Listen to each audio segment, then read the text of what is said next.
Oh my God. Oh my God. I think we're live. Oh wow. Y'all, I'm so happy that you joined me for my show. We've been off the air for so long, and now we're ready to get started with our show on climate justice. So, to kick us off, my only friend in the whole wide world, give it up for Sandy the Crab. Oh, wow. What's up, YouTube?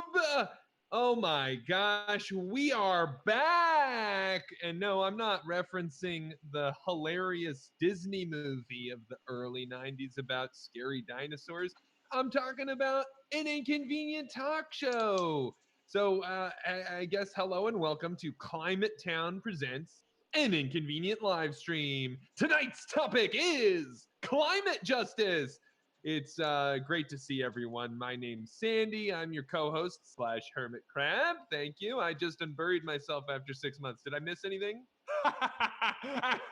I'm just kidding, y'all. I know about the Australian wildfires and the Chilean mines. Anything else?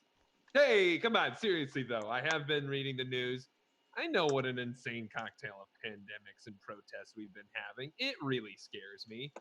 So, some housekeeping notes. We've got some really great guests on the show, and we're collecting donations to a fantastic climate justice organization from the Bronx. That's from New York, called We Act for Environmental Justice. To donate, please Venmo at climate-town.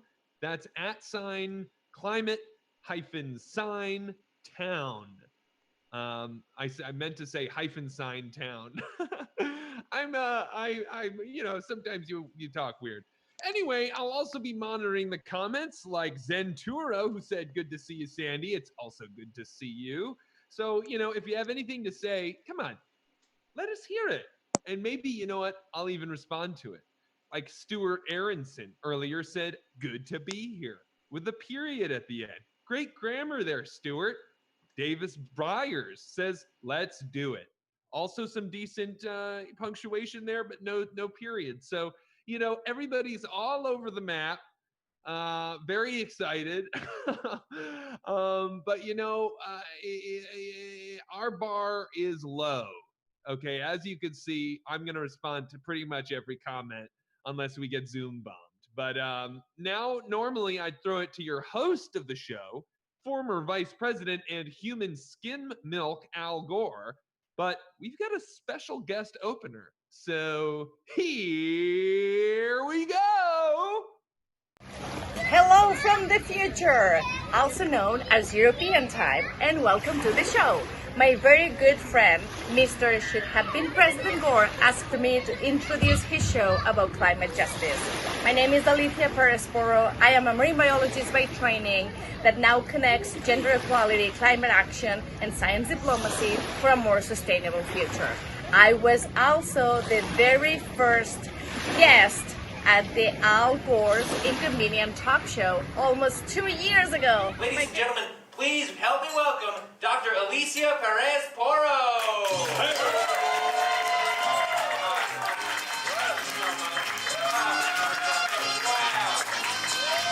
I was very happy to hear that the show today was going to be about climate justice, because you cannot really address the climate emergency without addressing other emergencies. A concept that I am really interested in right now is One Health, a concept that the pandemic really highlighted, how human health, environmental health, and animal health are very much connected. And you cannot really work towards human health without addressing social injustices, including gender equality. One thing that makes me really hopeful is how citizens all over the world are claiming for changes and asking to their governments for these changes. And this is the superpower that we have, to be able to vote. So wherever you are, go out and vote when it is your time. And now, by the power vested in me by the 5 major oceans and the 2 little secret oceans that only marine biologists know about them, I hereby declare this show started.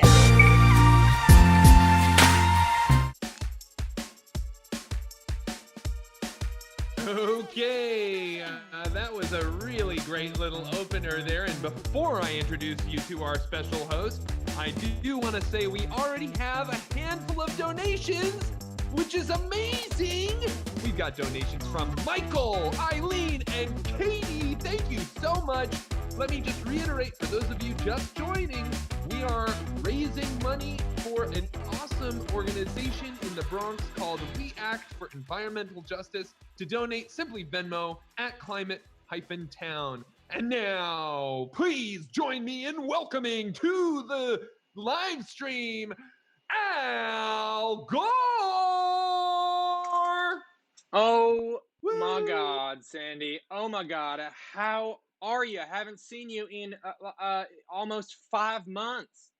Oh, Al, it is so good to see you. I'm out here. I'm chugging on. I got a can of White Claw in my shell over here. I'm sipping on it. Which actually, my claws are kind of reddish. So I don't know if I should be, I don't know who's got White Claws. I've never seen White Claws. I've only seen kind of reddish claws. You've never seen any crabs with white claws before? Well, I'm not, I guess in the murky depths, which is where I'm at, in the marshes. I don't care about the color of your claws. Okay. It's the size of the claws that matters to me. As long as there's something that matters, that's good. Well, man, I'm so dang happy that we got the whole band back together. We have an amazing lineup for tonight, Sandy. Are you aware? Yeah, wait, I didn't do any of the prep for this show that I usually do. Can you tell me what the frick is happening tonight, Oh Al? my God, yeah, we are really digging in on climate justice. All right, we got an amazing guest. We have later on in the program, we're going to have Dr. Ayanna Elizabeth Johnson on the show. Sorry, I got to drink some water. I'm not wearing pants so that I don't overheat, and still I'm overheating. Wow, no, I get it. I mean, for those of you who don't know Al Gore personally, he dehydrates like that. Yeah, okay. And if you see this guy wearing pants, you better believe he's got a Camelback. I'm in trouble. My first job was I came inside of shoe boxes to keep them dry. That was my very first job I ever had. I see. Well, you know what? We got later on, we got Dr. Ayanna Elizabeth Johnson. We got SONAL JESSEL on the program from We Act. We had Dr. Alicia Perez Porro at the top. Man, this is we have some freaking A-lister celebrities on this show later on. I just can't. I'm so excited I could spit, Sandy. Wow. But I won't you spit are because I famously need that dehydrated. moisture. Yeah, I need it bad, but I could out of pure joy. So Al, how's the past couple of months been for you? Oh boy. They've been good. I've been doing a lot. I got this standing desk, so I've been kind of wrestling with that. Here, let me see if I can't make it. Oh yeah, there we go. Ooh. Oh, look at it go. Oh yeah. Wow. I'm really living on the edge now. So, I got that, and I don't know if you can see it right here. It's a big old stack of old issues of Nature. So I'm just trying to page through them. But I'm pretty pumped to start up this show because we're gonna do something we always do, but with a little twist on it. Are you ready for the first segment of the show, Sandy? Al, I'm almost ready, but I just have to say there are more people who donated to We Act for climate justice. Already? Well, that's amazing. Who else we got? We got our friends Miriam, Sienna, and Marnie. And Leah! Wow! And I just want to give a special shout out to Sienna, who she called me cute. So whoa, yeah. So things are going pretty well over here. I have to say, like it's what 11 minutes into the show, and whew. Look, Sandy, you never give yourself enough credit for being a handsome and confident crab, and frankly, I think it's about due time that you spread your little claws and really grabbed life by the claw. Thank you so much. I mean, it's been a long time since I divorced Shelly. Man. She you know, and she took half of the 500,000 children we had, and that was just really hard for me. I And understand. and since then, I just feel like I'm not as desirable as a crab. So, Sienna, I really appreciate you, going out of your way to say that I'm cute. And Well, in addition to that, we're getting the comments are popping off over here, Al. oh I my know. I God. mean, you Well, want to get the show started, but I mean, there's look, you gotta monitor those comments. If you got something mean, good, I'm not gonna stand in your way here. our friend Zenturo also agrees we shouldn't be wearing pants in this climate. I mean, first of all, the concept of pants is fully foreign to me. Let your claws out, babe. Yeah, I mean, I actually don't know how a crab would wear pants. Would he wear them around his legs or around the shell? Yeah, I mean, this is a big controversy in the crab community right now that I Oh just don't no. want to get into right All now right, all because right. Well, I'm trying to avoid getting canceled on crab Twitter. well, let me just do something here to cheer you up. I know you said you're divorced a couple minutes ago, and I had a good segue for that, and I don't have a good segue for crab Twitter, so I'm going to use what I had earlier. Yeah, Let's no, get into please, let's pretend it was earlier. Great. That is my mantra. I always pretend it was election night, the year 2000, before my heart broke forever. Also, I'm divorced. All right, let's get into the monologue jokes, baby.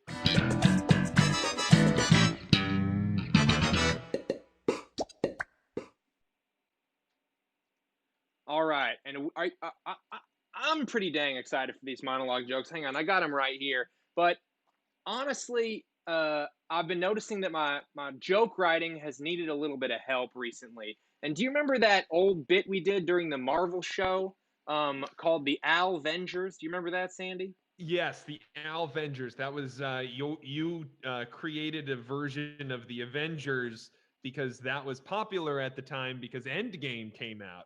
That's right.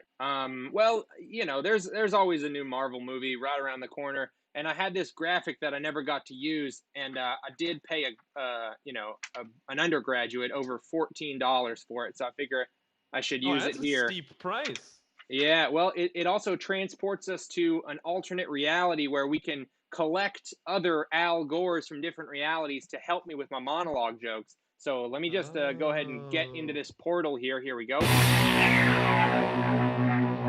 Okay. Oh, we're in a portal, baby. We're in a portal. Uh-oh. And here the other Als are coming in. The other Als are coming in. Here we go. Well, hello. Oh Hi, my Al. God. Hey, Hi there. Al. Hi, Al. How's it going, Al? Hey, good. How are you, Al? I'm fantastic, Al. Al, I see you there. Al, I see you there. Al, how you doing, Al? I'm pretty good. Al, the other Als. Wow, it's so great to meet you. And you guys are Als from an alternate universe, different realities. Can you guys give me a little bit of background of which reality you guys might be from?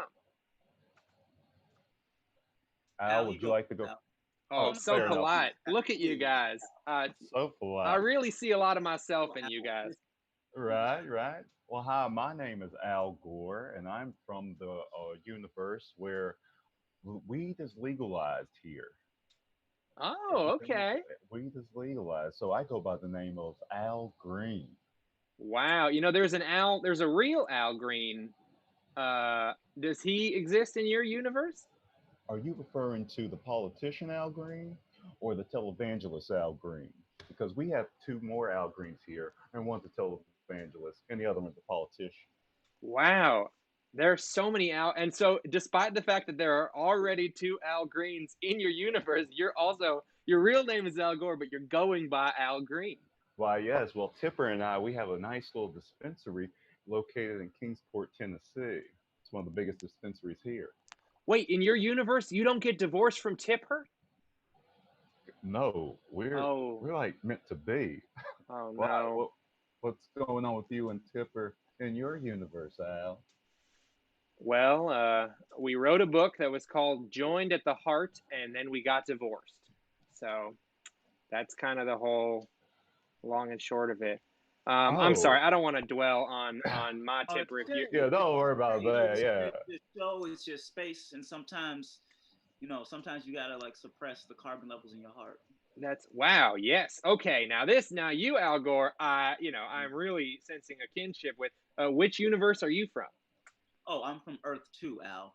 Earth 2 Ooh. Al Gore, where all people are not only Al Gore, but also Black Al Gores. Everyone is Black Al Gore. Everyone is Black Al Gore. Al Green, if you want to come over here, you're more than welcome. Al Gore Prime, which is this coded, it's weird levels there. But like, if you would like to come, I can definitely sponsor you for a day trip. No, I felt the connection between you, Al. I felt it. You told me you have a tipper. You got a whole green stash where you're from. Yo, you feel me? You feel me, don't you? I feel you. All right. And not to erase you, Al Prime, if that's your real name, but just letting you know that you brought us together in a way that would not have been working without extra-dimensional travel. I understand. You know what? I'm happy to just be nominated. I think it's Earth 2 Al Gore. I have a question for you. Now, are you saying Earth to Al Gore like you're talking, like you're Earth trying to Al Gore? Yeah, like you're gonna freaking burn us in the year 1998? No. I do have a question for you though, Earth 2 Al Gore. Yeah. If every human is a Black Al Gore, how do families work? Just like they do on any other planet, just small units of people who don't really get along and just making it through. Wow, that sounds really normal. Pretty normal. It's pretty normal. It's the same. It's just that we happen to be all of Al Gore descent, and that is just how we live over here. Wow. Al Gore too. I just have to say that Sally Jensen, our friend in the comments, was laughing at your comment to suppress the carbon levels in your heart. Thanks so much. I'm working on a book of poetry, specifically about the tipper of my Earth, who's actually on Earth 3, which is a whole planet of tippers who happen to also be of African descent. Wow. Of all the planets and all the realities, I had to live on the one Earth that I got divorced from Tipper on. Yep. Yo, wow, that is about hard. It'd be That's like really that. hard. It just be like that. All right. Well, Al Green, are you stoned right now? Maybe. I'll never tell. Now, no, I don't smoke my products. Absolutely not. Oh, you don't. You I'm can't so. get high and you don't supply. I'm a businessman. Yeah. Okay. Wow, this is just like Into the Spider-Verse. Yeah, it is a lot like that, Right. and in fact, but it's My legally favorite distinct from Into the Spider-Verse, and I think that's an important point to make at this moment. Good distinction, Al. Exactly. Love it. All right, so I got some monologue jokes I've been working on. I'd like to deliver them, and maybe you guys could help me punch them up a little bit. Okay. I'll give it a shot. Yeah, sure. Okay. All right, here we go. All right. Even climate progressive nations are far from meeting our Paris climate commitments, a study finds, which is upsetting because the Paris climate targets were, let's not kill ourselves. What do you guys think? Ooh, it's very dark. It's pretty dark. It's a little dark. It turned left and then, died. So yeah. Well, I found a lot of climate change bits kind of have that gallows humor. Yeah. Is climate change as big of a problem on your planets as it is on Earth? Because it's a pretty big problem here. No, not really here. Not as I'm big actually on our planet. Yeah. Yeah. This is actually Kingsport, Tennessee. Oh, it looks like that's a way bigger problem then. It feels like it's a problem though, Al Green. Not to critique it. It looks nice, but also looks like it wasn't always like that. Yeah, I mean the tropical climate in Tennessee sort of does imply a pretty serious desertification of Tennessee has undergone itself. Well, in our universe, all the states are surrounded by water, so there's just a ton of beaches in each state. You're from a series of small island states? Yes. Wow. Okay, man. It's not bad. It Everybody's sounds great. happy. We're all happy. The only on our problem own is island. that Al Green, the singer-songwriter from my universe, is either a televangelist or a politician. In your universe, that seems to be the only downside. Time out. He sings songs. Oh, he's pretty good. Wow. I'm sorry. All right. Well, here, let me do a monologue joke that I think might yeah. be a little more fun. All right, here we go. Let's get one. Let's get one. Use the same. Go. I use the same setup. All right, here we go. Even climate progressive nations are far from meeting their Paris Climate Agreement commitments. The only nation even close to their goals is the Water Tribe from The Last Airbender, y'all. I like I that. get that. I like As a that. person as a crab who lives in the water, I love water bending because I actually I taught Katara how to water bend. And Al, if you don't know how to ref Avatar: The Last Airbender, then it's gonna be a hard show for you. Yeah. I second what the crab says. Okay. I'm also with the crab. Okay. Well, I will try to good catch job, up on though. The Last Airbender. Thank you very much. All right, here we go. Here we go. New Jersey becomes the first state to add climate change education into their curriculums. And it was such a popular idea that overnight they shot up the rankings and now they're only the 46th most hated state in the nation. Oh shit! Oh, wow. Listen, Sorry, if I was Chris Christie right now, a person who does not exist on my planet that is only Al Gore's, I would be furious. We get Earth One news. Wow. Oh, you get Earth One news? Yeah, I mean, it's important to look at all sides. That way you can formulate your own decision. That's true. I guess it is a 24-hour news cycle. There's so much of it. No, actually, for us, the news is pretty much climate change can be fixed if you do these simple steps, and we do it. And then the next day, we're like, wow, you did that. Look how good everything is over here. I don't know how you guys do things. But. I mean, we don't do it like that. So, I mean, sorry, just so I know, you guys are all fixed with climate change in Earth 2, is that right? Yeah. We don't not even a little bit of a problem. We did have a little bit of a problem with the fossil fuel industry, but like since they're but it was owned by Al Gore. Yeah, it's all Al Gore. Wow. So they dismantled that, Al. distributed those funds to clean energy, and now utopia. Nice. Yeah. Good thinking. Very nice. I Good will work note their Earth 2, Al Gore. Yeah. I just wanted to say good work. Oh, honestly, it's not me. It's a community full of African Al Gores that came together to make all this happen. So you can't just say me. It's all about community. That's true. No, Absolutely. Guess you can say you should let's stay together. Yeah. Get it? Wait, Al Green. Wait Wait a minute. Al Green. That's Wait a the name minute. of an Al Green song from Our Earth. You Really? knew. Come on. How could you not know? That's my catchphrase here. What? I had no idea. I have a catchphrase. Wow. It's Yeah. let's stay together. That's your catchphrase? Right. It's like if people are trying to leave my house from a very nice dinner, I'll pop my head out and say, "Hey, let's stay together." And then you just kind of smile and kind of hang out. Yeah. And there's a What's laugh another- track playing in my head. What's another situation in which you say let's stay together? Yeah, it sort of seems like a niche catchphrase, to be honest, Al Green. Whenever we have a parade in our universe Yeah? and everybody wants to leave, I'll be like, "Hey, That's the same. No, Al let's Green. stay That's the together." same scenario. That's stay just another together. group of people.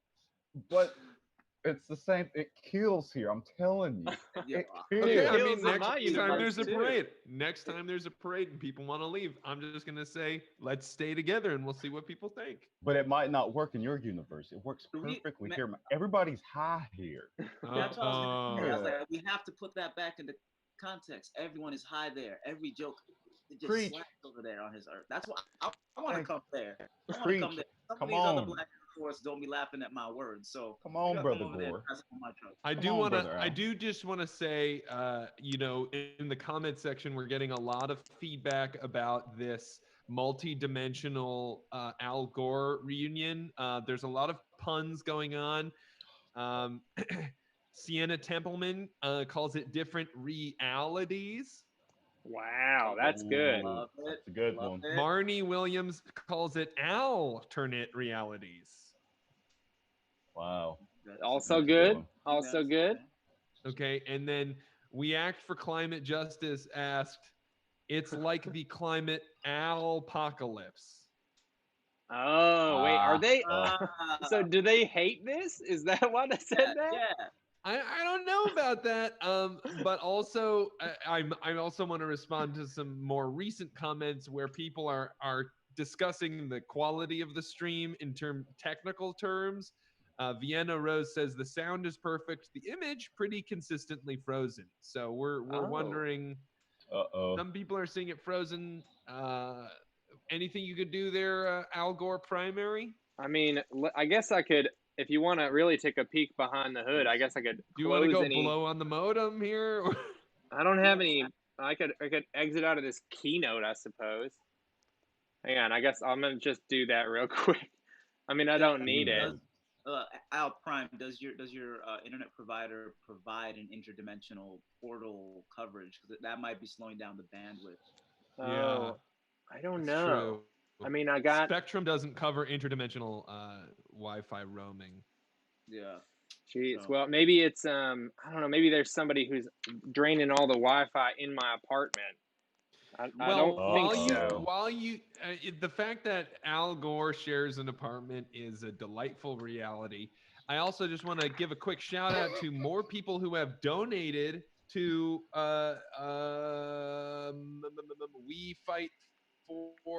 We Act for Climate Justice. Oh, great. We got 4 names here. 4 of our friends have donated. Ariel, Stuart, Lori, and Mary Beth. We've got over $200 donated so far. And if we hit $500 in donations, we're going to do something crazy. All right. So keep that coming.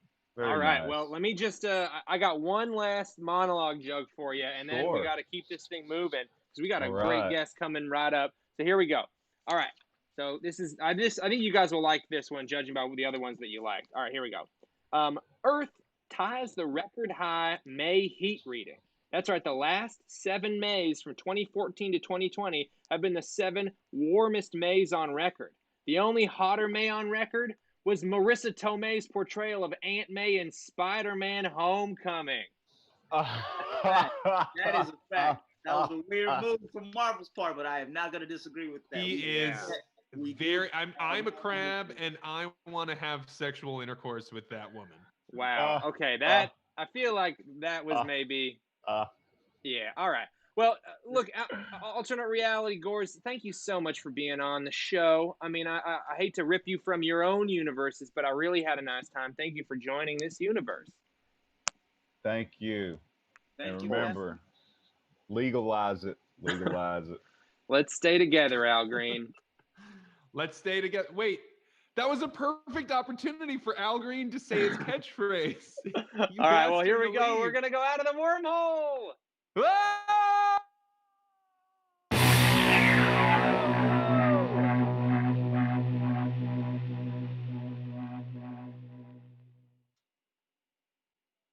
Oh, no. That was, I mean, that was pretty crazy, but we have a extremely high honors guest here tonight. I cannot believe we got her on the show. I'm so excited. So, I mean, without further ado, Sandy, you might have to turn your screen off. I think that's the way this is, we can get her on the screen as well. But please give it up big for Dr. Ayanna Elizabeth Johnson, everybody. Yay! There we go. Woo! Yay! Hello! Woo! Hi. How are you? Hello. Wow, thank you so much for pretty well. Thanks for coming on the show. I'm good. It's been a minute. Yeah, it has. How was I guess the last time you were Yeah, wow. Christmas spectacular.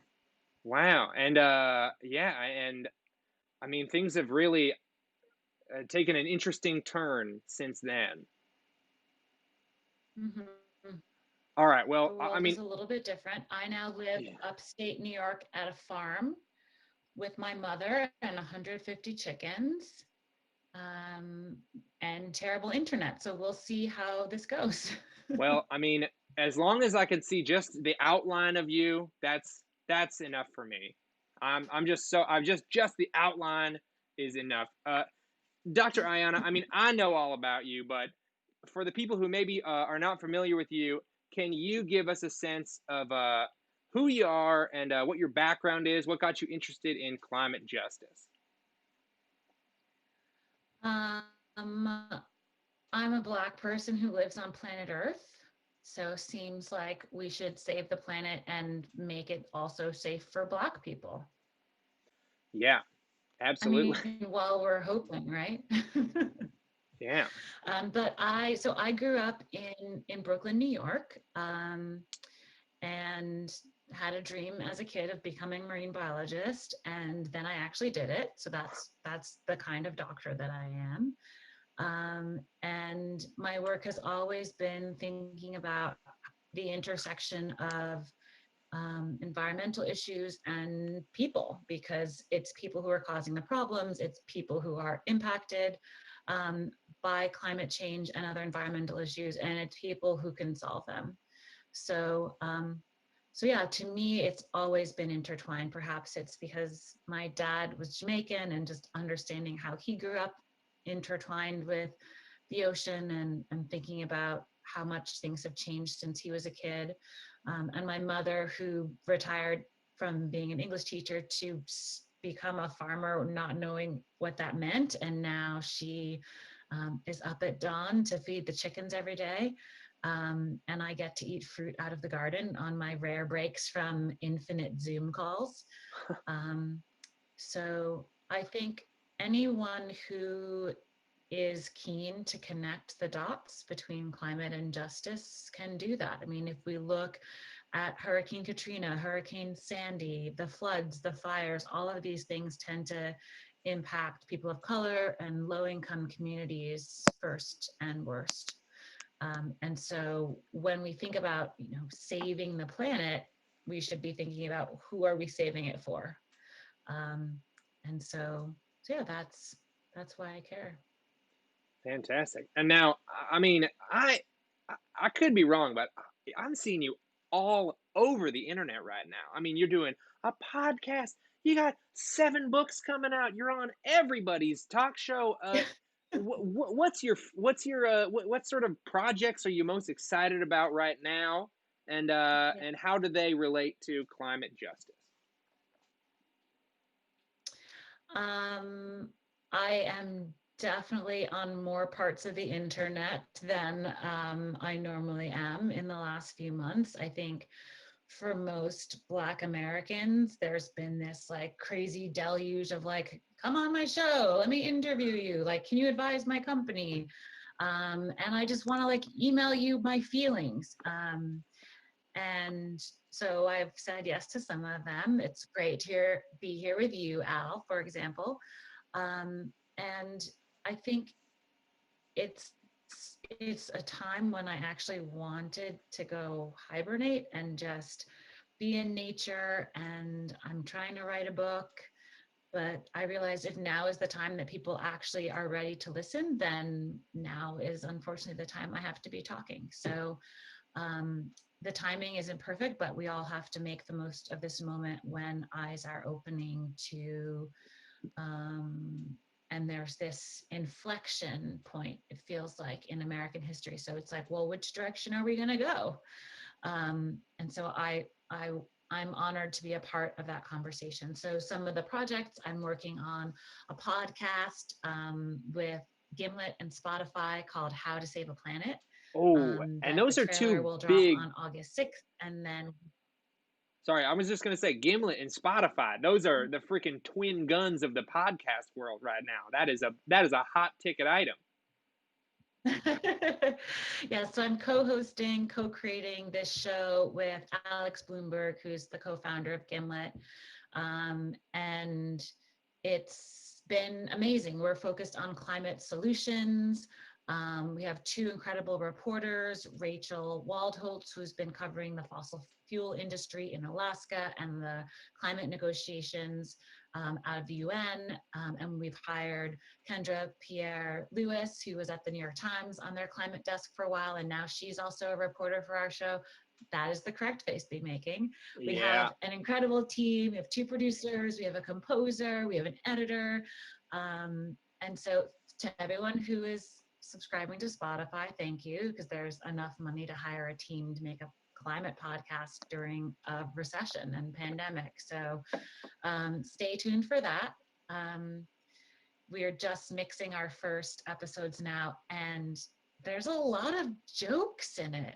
Oh, It'll be up to you to decide whether they're, good enough, but I definitely crack up in every episode. So not all gallows humor, a lot of dad jokes. It's like Alex Bloomberg versus Ayanna Johnson, who has the best dad jokes, but like he's actually a dad and I'm just corny.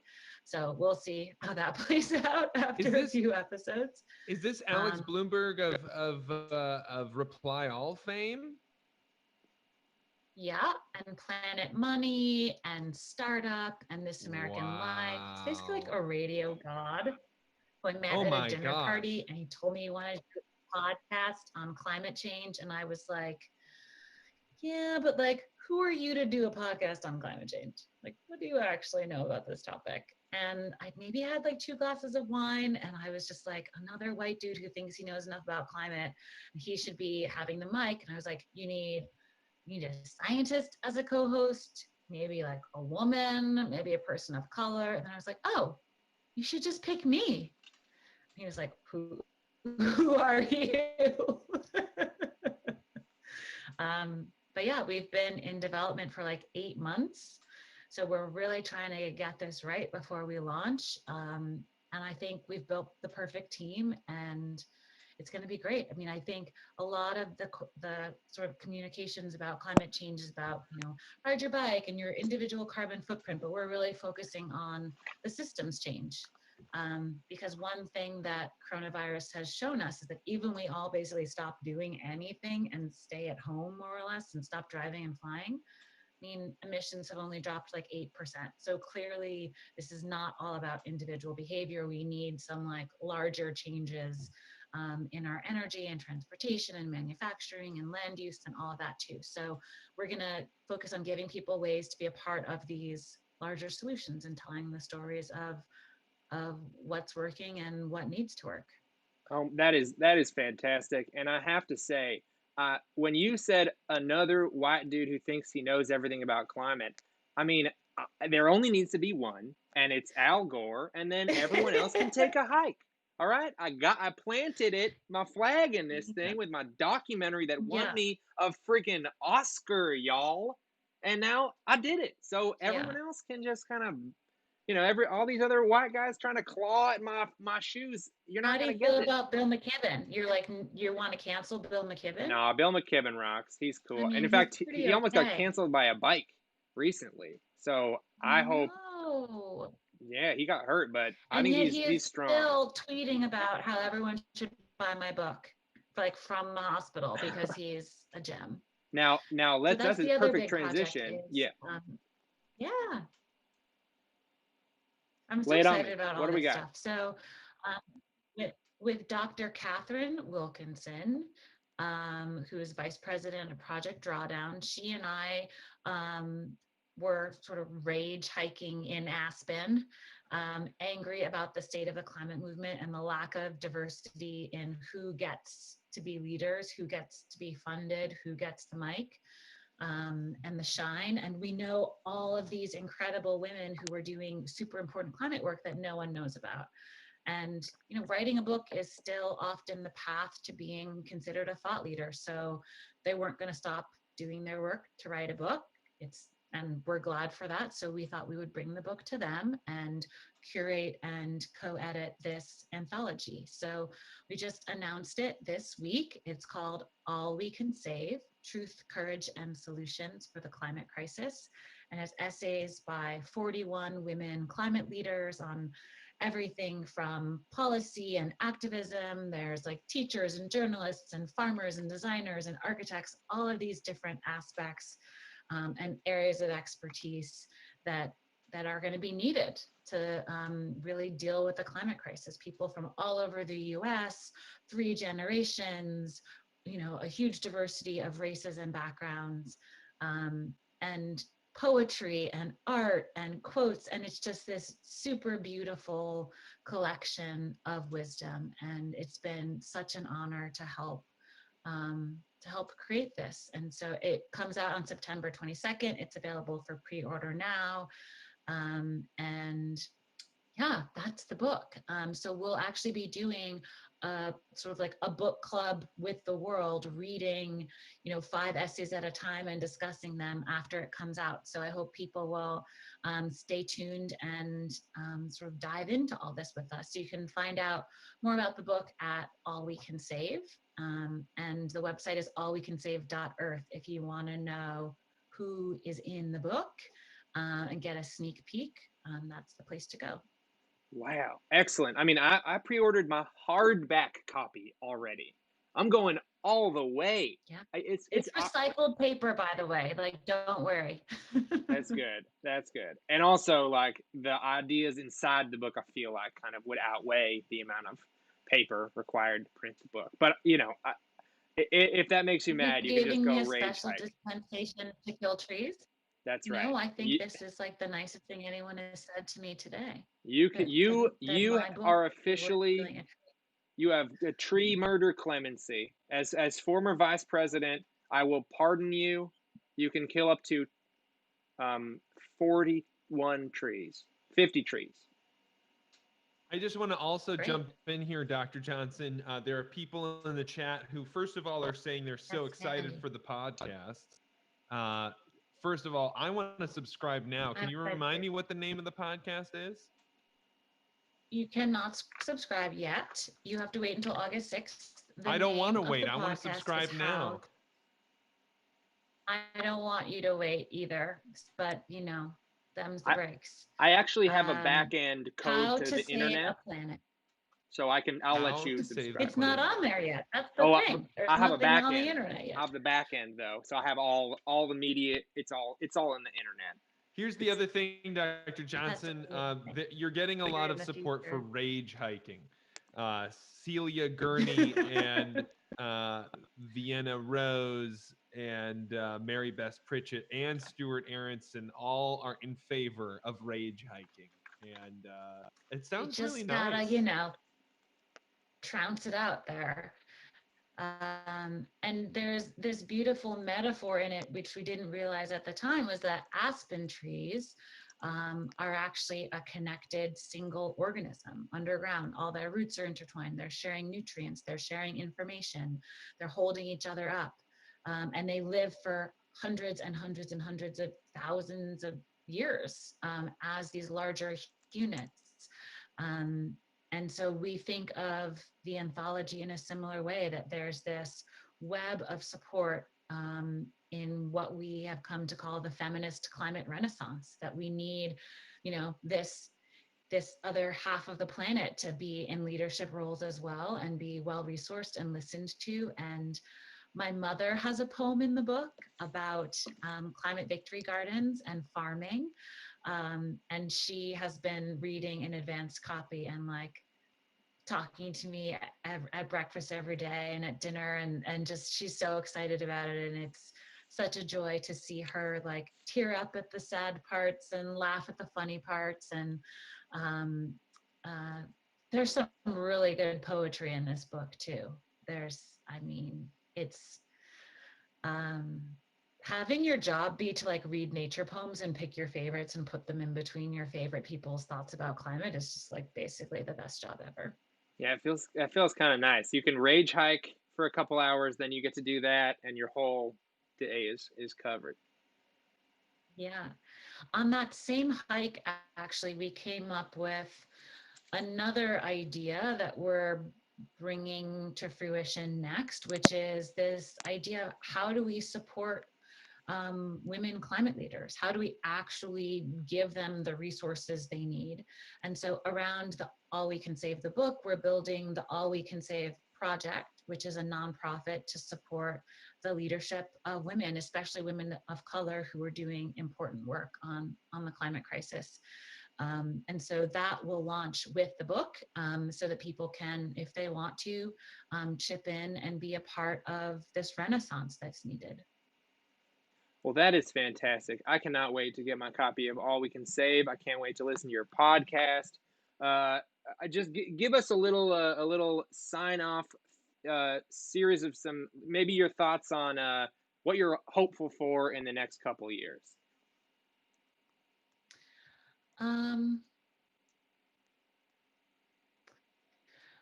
I think what the movement for Black Lives has really shown us is the importance of a leaderful movement, that this is not about individual heroes. And so I think that that is part of the shift that we're seeing right now, that we have all of these people who are leading their communities, and that's what we need. And that's, you know, part of why we need to end white supremacy, is to lift this burden of racism off people so more people can be a part of climate work. I mean, obviously we need to just fix racism because it's horrible, full stop. But one of the benefits of that will be that there are so many people of color who are deeply concerned about climate change and do not have the bandwidth to be a part of the solutions that we're seeking right now. There are, for example, an estimated 23 million Black Americans who are already concerned about the climate crisis. There are 49% of white folks in America, 57% of Black Americans, and 69% of Latinx people are concerned about climate.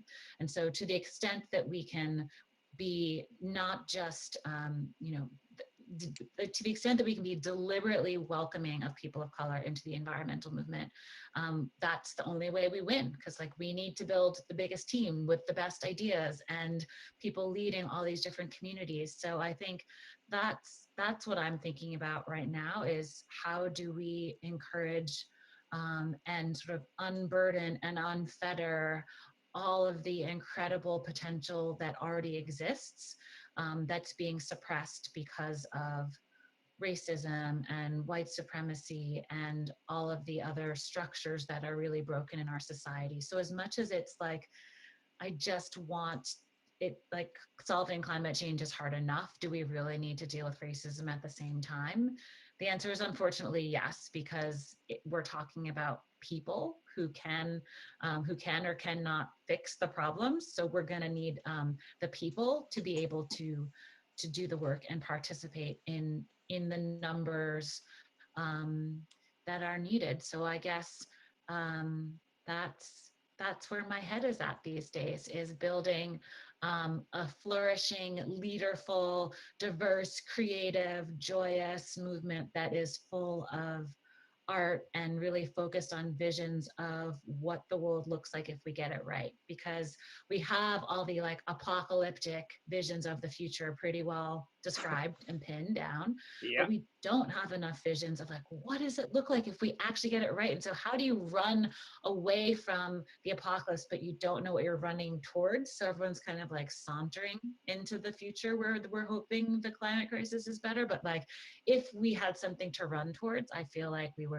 run. And Kendra Pierre-Louis tells us that like one of the best versions of what that future looks like is actually Wakanda. If you remember the opening scene of Black Panther, where there's like this aerial footage of flying in over these like green rolling hills and herds of wild animals, and then like wham, you're in the city, there's no suburbs, it's like dirt paths and trolleys, public transit, and all these pedestrian and green buildings covered with plants, and like that's the future we want to live in. So I think we all have a role to play in helping to imagine what the future could look like if we get it right, and then sort of bringing everyone along with us to reel that dream towards reality. Well said. Thank you for your leadership, Dr. Ayanna, and thank you so much for being on the show. I really, really appreciate you coming on. It's great to have you on every time. Thanks for having me. Of course. Well, thank you so much. I'm really a big fan of climate justice and saving the planet. So anything for you, Al. Oh, thank you. Well, I hope to see you very soon. And again, thank you. And good luck with all your stuff. One last thing. Somebody, our friend Zenturo in the comments said aspen trees are so metal. Fact. Super fact. Hell yeah. Just needed to let you know that right. before you Bye, disappeared. Sandy. Bye, Al. Bye, Dr. Johnson. Damn, she is amazing. she's doing it. She's doing it all at the same time. I can't believe we got her on the show. I've met her so many times in the past, and every time I'm just so excited to talk to her. I also just want to say, Al, during your interview, we had more people donate. What? To We Act for Environmental Justice from the Bronx. That's what I'm talking about. What? Give me some names. We've got our friends Miriam, Vienna, Davis, and Tristan. We're at over $300 on this live stream. And that's really incredible because as you know, Al, if we raise over $500 for this amazing not-for-profit, we're going to do something crazy. Yeah, what are we going to do? I guess we'll just have to do something crazy. Okay. I mean, Al, it's your show. I mean, the craziest thing I can imagine is me jumping out of my shell and then trying to eat it and then trying to survive for more than a minute. But I don't know if that's something you want to see. Let's try to do something that's less destructive but equally crazy. Speaking of none of those things, I happen to have a young, not that young, honestly, middle-aged friend. He is a graduate student at the University of Columbia, or Columbia University as they would prefer to be called in their letterhead. And he's actually put together a little video for us. It's called a Climate Town is his new whatever it is. And with your permission, I'd like to show it. Here is the next video. Is that okay with you? Speaking on behalf of the audience and all of your constituents, Al, yes, we are excited to see what you called a middle-aged. Did you say he was middle-aged? It's 32. All right, he's not a spring chicken. Middle-aged? I don't know. That's dark. It's like a zillennial, but for, well, whatever. You know what? Enough. 32 is not middle-aged. Play the damn movie. All right, here we go. And it's right on this YouTube page, so you can subscribe if you want. But and here's the movie. If you're like most people, you go to sleep at night only to wake up at 2 a.m. because you're so worried about your friggin' carbon footprint. And we're not talking about the what time is it kind of waking up. We're talking about bolting up, cold sweat, neck whiplash like you're in a trailer for a Harry Potter movie. My carbon footprint! I gotta shrink that thing down or else the whole world is gonna die like Harry Potter's parents or Dumbledore or J.K. Rowling's reputation as a beloved author and not someone with weirdly draconian ideas about gender. What are you doing, J.K.? It doesn't matter. Everyone's personal carbon footprint is the key to solving climate change, right? Not right. I might go so far as to say wrong. Hello and welcome to Climate Town. My name is ROLLIE Williams. I'm a citizen, complainer, Dracula apologist, and climate science grad student. And I'm here to tell you that your carbon footprint is bullshit. Okay, we didn't all just start spontaneously saying carbon footprint all of a sudden. Somebody invented the term as a way to refer to the amount of fossil fuels a person uses based on their personal actions. And it seems reasonable enough. It's genuinely a good idea to consider how one's personal actions impact the planet, only that's not what a carbon footprint was invented for. I mean, that's what they want you to think it's for, but they are lying to you. And the way I know is because the they I keep tantalizingly referring to, the people who invented the term carbon footprint, is none other than British Petroleum, also known as BP. Not environmentalists, not the Democrats, not even my God King Al fucking Gore. The carbon footprint was strategically crafted by fossil fuel companies, ? Now you may remember BP as the company that, checks notes, dumped 200 million gallons of crude oil into the Gulf of Mexico. So why was a fossil fuel company sinking millions of dollars trying to publicize the term carbon footprint? Because they knew they had a genius marketing campaign on their hands. But unlike other genius marketing ideas like Got Milk or singing Chili's Baby Back Ribs or Budweiser's hilarious Dilly Dilly thing. Dilly Dilly. Dilly Dilly. Dilly Dilly. Dilly Dilly Dilly. Well, unlike Dilly Dilly, BP crafted the carbon footprint as a way to get people to blame themselves for climate change instead of oil companies. So if they jammed the idea of the carbon footprint, jam the idea of the carbon footprint down our throats hard enough, and enough people bought in, they could reframe climate change and fossil fuel use as a personal problem. BP could then continue to burn, according to their own website, 12 million times more fossil fuels than the average person, without any significant repercussions. I mean, how can you have a carbon footprint if you don't even have feet?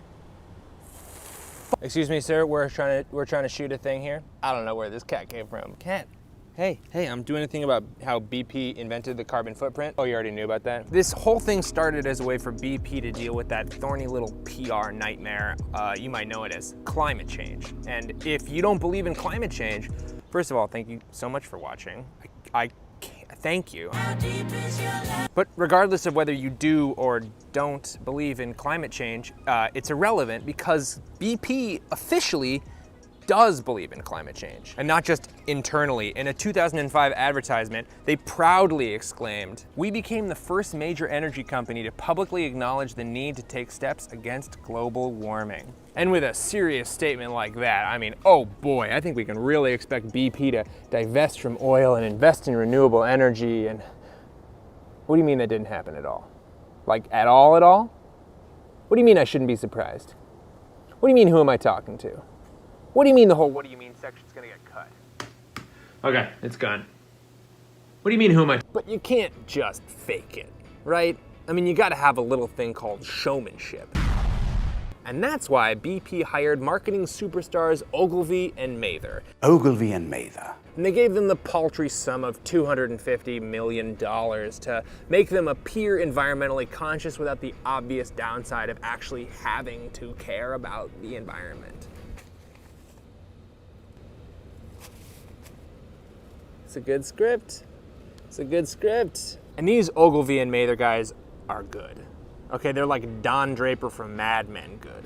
And not to belabor this whole Mad Men thing, but do you remember that episode of Mad Men where Don Draper is trying to make the whole Kodak slide wheel cool and everyone's like, "We can't do it, we can't make it cool." And Don Draper's like, "It's not a wheel, it's a carousel." And everyone's like, "Oh, fuck, Don Draper, this is why you're the greatest." In Greek, nostalgia literally means the pain from an old wound. Wow, that's good television. I mean, I don't care who you are, you gotta watch Mad Men.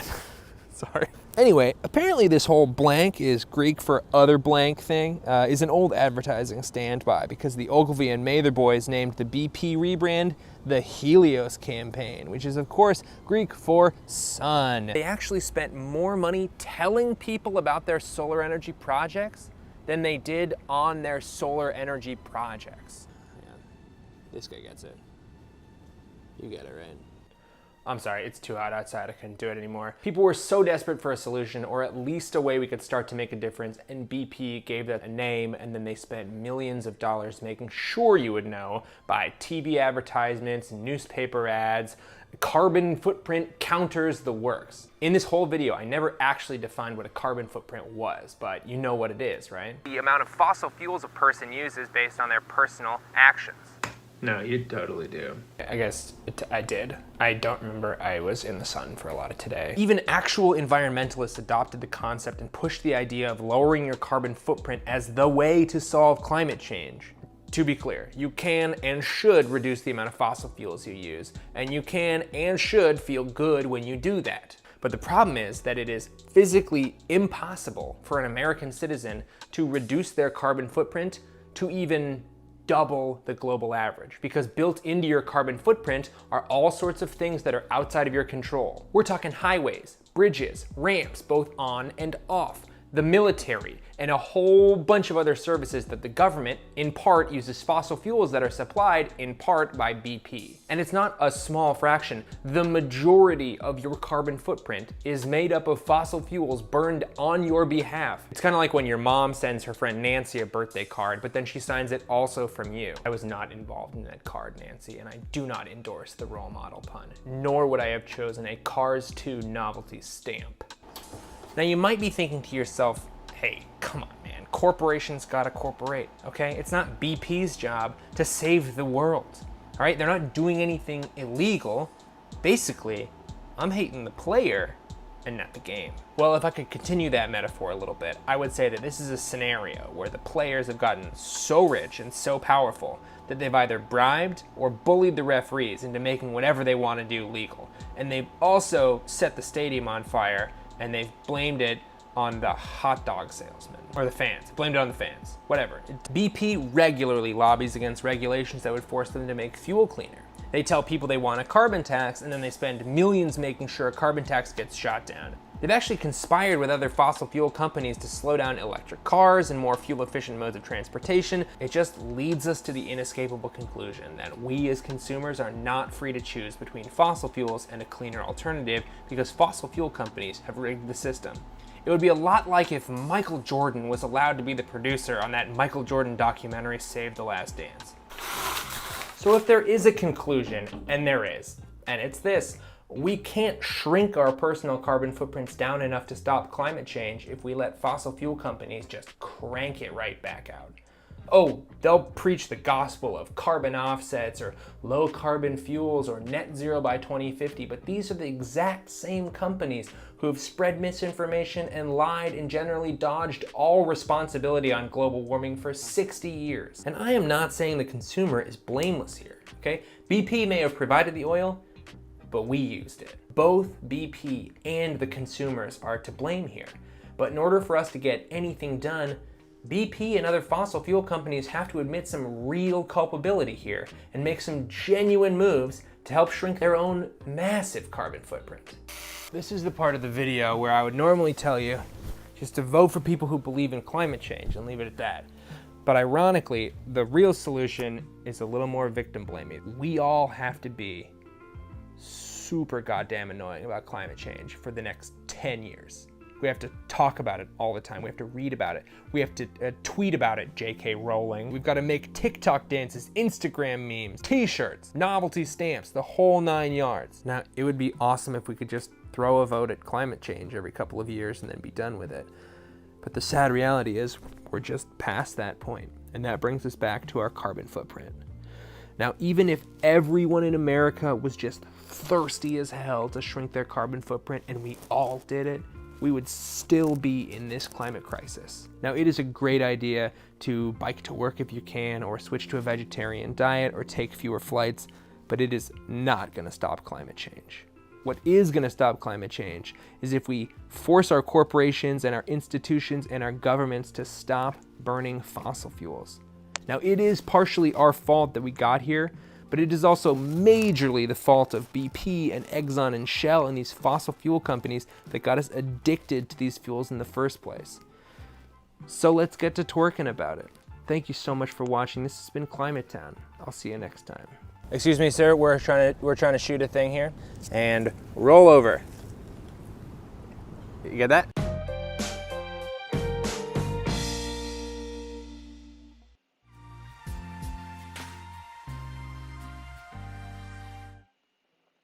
And we are back, Sandy. Oh, man. Wow. What a handsome... there's something about that guy. You know what I mean? There's just something about that guy. I feel like I know him already. Well, I mean, you might say he is a close personal friend of mine, and we're never in the same room at the same time because of a restraining order. Oh, I see. Well, Al, I gotta give you some. I gotta update you on what people are saying in the comments here. What our friends in the Converse are saying. Oh, baby, what do we got? What do we got in the comments? Okay, so first of all, I gotta respond. There's a lot of people who are saying that the video you just played is amazing, and whoever this Raleigh Williams guy better be posting that separately so that we could be sharing that. Secondly, we have a message here from our friend Jacqueline King. Came to watch this because I'm a comedian and activist and wanted to see how my two passions are being brought together, and I am so impressed. She's a comactivist. She's a comactivist. And oh, that is cool. That is very cool. A comactivist. She also commented earlier about my Pacu reference, which I appreciated because she's watching Avatar: The Last Airbender. Al, I don't know what the fuck you're doing in quarantine. I'm freaking getting through all these goddamn nature magazines. Look how many I have. Whoa, Al! I have this. You weren't many to joking go about not through. wearing pants. No, it's too hot in my apartment, which I share with other people. Look Wow, at these. Al Gore, Oscar Award winner Al Gore, shares an apartment with other people and doesn't wear pants because he doesn't want to get too dehydrated. That's right. Now I'm out. Wow. I'm officially out of water because I had to make the long hike all the way over there. So we're gonna get right into it. We got another amazing interview here. Sandy, I think you're gonna have to turn your screen off because give it up, everybody, for the one and only SONAL JESSEL, everybody. Oh man, there you are. How are you? Hi, nice to be here. I'm doing well. Thanks for having me, Al Gore. Of course. I was going to say that you live in a bit of a different situation than I had imagined. What did you imagine, like a smaller apartment or something? Definitely. Okay. Well, the thing is, it's important to conserve your space. More people packed into a denser area is more carbon friendly. I don't know what you were expecting, but this is how I live. All right. Well, I can tell that you live in what appears to be a perfectly white void in the middle of Exactly. space. Well, that's cool. Exactly. That's very cool. That's got to be very. No resources. Yeah, it's extremely low carbon. Exactly. Well, congratulations. Sonal, I know who you are, but why don't you give me a sense of what got you into climate justice and where you work right now? Yeah, so I work at We Act for Environmental Justice. That is actually in Harlem, not the Bronx. Oh my God! That is my fault.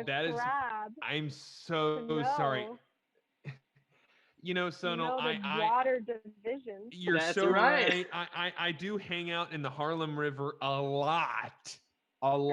That's where my oldest son lives, and he's got a really cool piece of dead coral that we like to hang out and drink White Claw and talk about the Sharks versus the Jets. Look, Sandy, just now that you know that it's in Harlem, I think you got a lot to think about now. Okay, yeah, I have a lot to think about. I'm sorry, Sonal, for that, and I'm gonna go back into my shell. Okay, so I'm sorry. As you were saying, you're at We Act for Environmental Justice, that is in Harlem and not the Bronx, a distinct place. Yes, and I'm a policy and advocacy coordinator. I do a lot of work around climate justice. But I'll say a lot of the work that I do affects the whole city. So it does matter. The Bronx is a place that we think about a lot when we think about big climate issues. So Sandy the Crab is not entirely wrong. Okay. But I'll say I got my start. I grew up in California, always thinking about the oceans, always thinking about the environment. Grew up with grandparents that were very devoted to the ideas of environmentalism and sustainability, but also grew up with a mother who came from another country that deals with a lot of issues around justice, around gender justice. And that's where I learned that there's an intersection between these two things. And so that's why I do environmental justice, is because I thought, how do we clean up our water? How do we keep everyone healthy from plastic pollution? But also there's a justice aspect to this. There's an aspect of, there's some people that deal with a bigger brunt of our climate crisis than others. And, it's women and people of color, and it's low-income folks, not just in the United States, but around the world. And that's kind of how I meshed it all together, and what came out was environmental justice. Excellent. Now, can you give us maybe a specific project that you worked on recently or that you're working on now, just to give us a sense of specific things that you might do for climate justice, environmental justice? Yeah, well, I don't know if anyone else noticed, but it's been really hot lately. Yeah, I'm not wearing pants, Sonal. It's hot. It's too hot. Exactly. And we need to do something about that. And that's what I've really been focusing on lately, is extreme heat as a climate justice issue. We know in New York City, over a 10-year period of time from 2000 to 2012, the Department of Health conducted a study about heat illness and found that Black and African American people were 50% of the heat deaths in New York City over that 10-year span of time. And we know that they only make up about a quarter or so of the population of New York City. So that tells us that there's something going on there, that there's an injustice in terms of how people are experiencing extreme heat. So that's something that we think about a lot and that we're working on here is called the Heat, Health, and Equity Initiative. And we work with a lot of community members up in Harlem, Washington Heights, Inwood. All are places that are dealing with high heat vulnerability, a lot of issues with accessing energy, cooling systems in their homes, having good tree canopy on their streets that cool their streets down, having access to, going to other spaces that keep you cool, all the different things that you might usually be able to employ if you were, a wealthier person that you can, that is harder for people to access in a lot of spaces. And so that's what we think about with extreme heat, is that it's very much a climate justice issue because it does affect low-income communities, affects people of color that are bearing the brunt of the issue because they're not only maybe working outside more in construction jobs and exposed to heat more, but they might be living in older homes that aren't as energy efficient, might not be able to afford the bills that it costs to run an AC, things like that. So that's really what we're working on now, is how do we change the way that the city and the state protects people, vulnerable populations in Northern Manhattan, New York City, more broadly when it comes to extreme heat.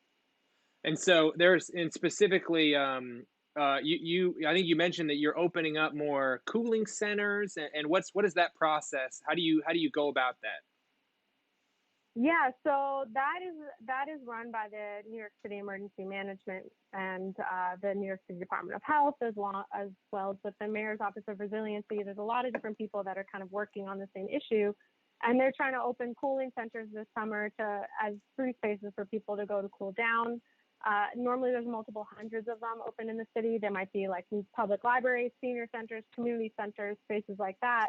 But this summer with the coronavirus pandemic, it's less accessible for people. People are less able to go to these spaces and sit in crowded rooms. None of us really are feeling very confident about doing that. Right. And there's a lot of people dealing with a lot of chronic illnesses that they don't want to be exposed. They don't want to increase their risk. So the cooling center program has been a little bit affected this summer, and they've opened around 160, I believe, and they're bigger spaces. So they're schools rather than smaller community centers, for example. So we're really thinking about, with our community members, how do we increase the utilization of cooling centers? Because in a survey that our WeAct members ran last summer, they found that not a lot of people are going to these spaces thinking that they're cooling centers. Not a lot of people understand where cooling centers are, when they're open, what they offer, and it's just an underutilized program. So we're thinking a lot about how we can take the information we learned from these surveys that our members did last summer and build up the program with the city and give the city a lot of recommendations for, different ways to increase utilization, get people to go more. And it's a great program in theory because people can save money on their AC bills. They're going somewhere that's a free place for them to cool down. If it's a library or senior center, there might be other activities to do there too. Right. So we really want to push for that program to get expanded and, maybe fund it a little bit more and make it a bit more robust of a program. Well, I really hope you're successful. And it just goes to show that at some level, all these problems, they seem so interconnected. A lot of people would never even know that there's a cooling center program at all, because that's just not something that they have to deal with. And the coronavirus doesn't affect them in the same way that it affects maybe lower income people. I guess it's just, it's such a complicating factor to be dealing with. And I don't think I have a conclusion there. I just ran out of room with that sentence. Sorry. Well, you're right. Now I have a question, because a lot of people mention, climate change is the big equalizer. Once it gets bad enough, then everyone will have to deal with it at the same time, and it's going to be a big problem for everybody. Does that ring true for you? Have you heard this before? We've heard this before. We've heard this so many times over, and it's frustrating because, yes, climate change will affect everyone. And that's true. And I'm sure everyone can say they've been affected by climate change in some way or another. I mean, I was very hot today. That's me being affected by the weather patterns that are getting warmer. But there's some communities of people, some subsets of our world population that are dealing with the issue more, that are exposed to the issue more, that have to deal with a bigger hardship as a result. So, I mean, thinking about New York City, which is a place that we work a lot, there's places like East Inwood, all the way on the east side of Manhattan, that really gets exposed to heat a lot. And they're also in a really big flood zone. So if there is a big rainstorm in New York City, a big hurricane, myself that lives in a space that is a little bit higher up in the floodplain, that has, you know, a more efficient energy system in my building, like, I'm not going to deal with the same issues that people up in East Harlem that don't have that same level of like barricade from flooding, for example, are going to have to deal with. So, you know, when we're thinking about, is it a great equalizer? No, because there's tons of communities that are hit first and worst by it. And that's when we talk about frontline communities. That's most often low-income people, people of color, that are bearing the brunt of climate change in so many ways. I mean, we think about a lot of the activism that's going around about closing different pipelines in the United States. And one out of the many different reasons why that's a big justice issue is because there's a lot of Native American people, indigenous populations that are in certain spaces where these pipelines get plowed through. And, you know, they're not being plowed through the West Village, right? Like, they're being plowed through other spaces where there's people that don't have as much power to advocate for keeping their spaces clean and healthy and safe. Wow. Yeah, I guess when people think it's the great equalizer, they're not visualizing the obvious social ladder that is being slowly flooded. You know, it's absolutely not an equalizing factor. It's affecting so many people so differently. Yeah, I set up that equalizing quote knowing that it was wrong. I just want you to know that I know that it's not. Sure, Al Gore. Okay, thank you. Yes, I am former vice president, Nobel Peace Prize winner, Oscar winner, Emmy winner, and a Grammy winner from my spoken word album of An Inconvenient Truth, the book. So thank you. I did know that. Now, I got to ask you, what are the big obstacles that stand in your way as a policy coordinator at We Act? Yeah, I mean, some of our biggest obstacles is funding, money to do the things that we want to do when organizations like ours are generally funded less than others, than sort of big green organizations that we traditionally think about.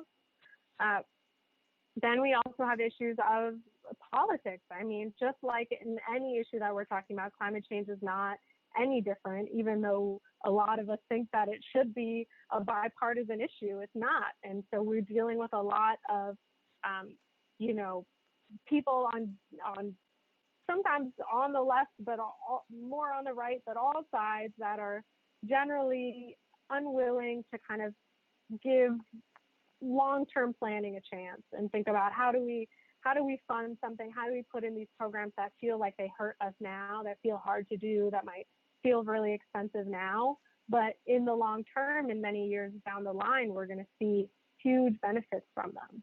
And so that's something that is really hard to convince, you know, political representatives, very hard to convince a lot of people that investments now are going to bring us to a much more positive outcome in the future.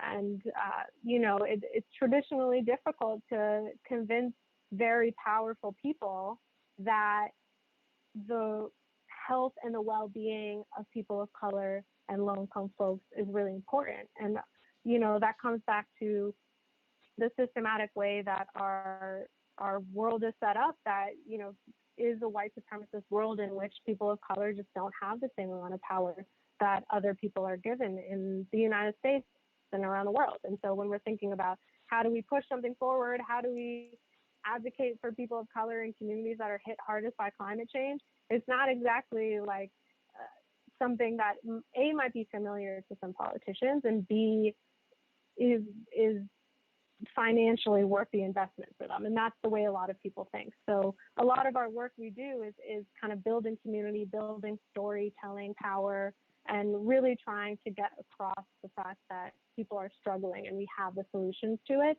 and that a lot of people want to see those solutions. And that's where the power comes, is just bringing a lot of people together to show that it's not an unpopular idea. In fact, it is a more popular idea, like Dr. Johnson said. Like most people think we should do something about climate change.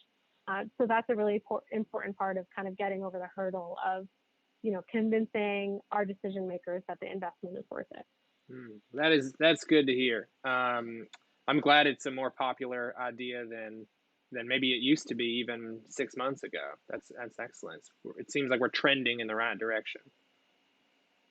All right. I think COVID-19 has brought out a lot of discussion about climate change for sure. Which is wild. I mean, it's kind of nuts that it took a global pandemic for us to think about lower income people for a second, I know it's hard to believe, but it's true. And also that infectious diseases are going to increase with climate change. So that's something I'm trying to ring the bell on, is that, we're dealing with a pandemic, but there's more to come. As climate change gets worse, we're going to see more disease, actually. So if we don't want this to keep happening, we also should do something about climate change for that reason too.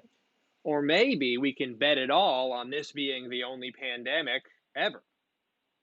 We could. I think it's a good bet. Okay.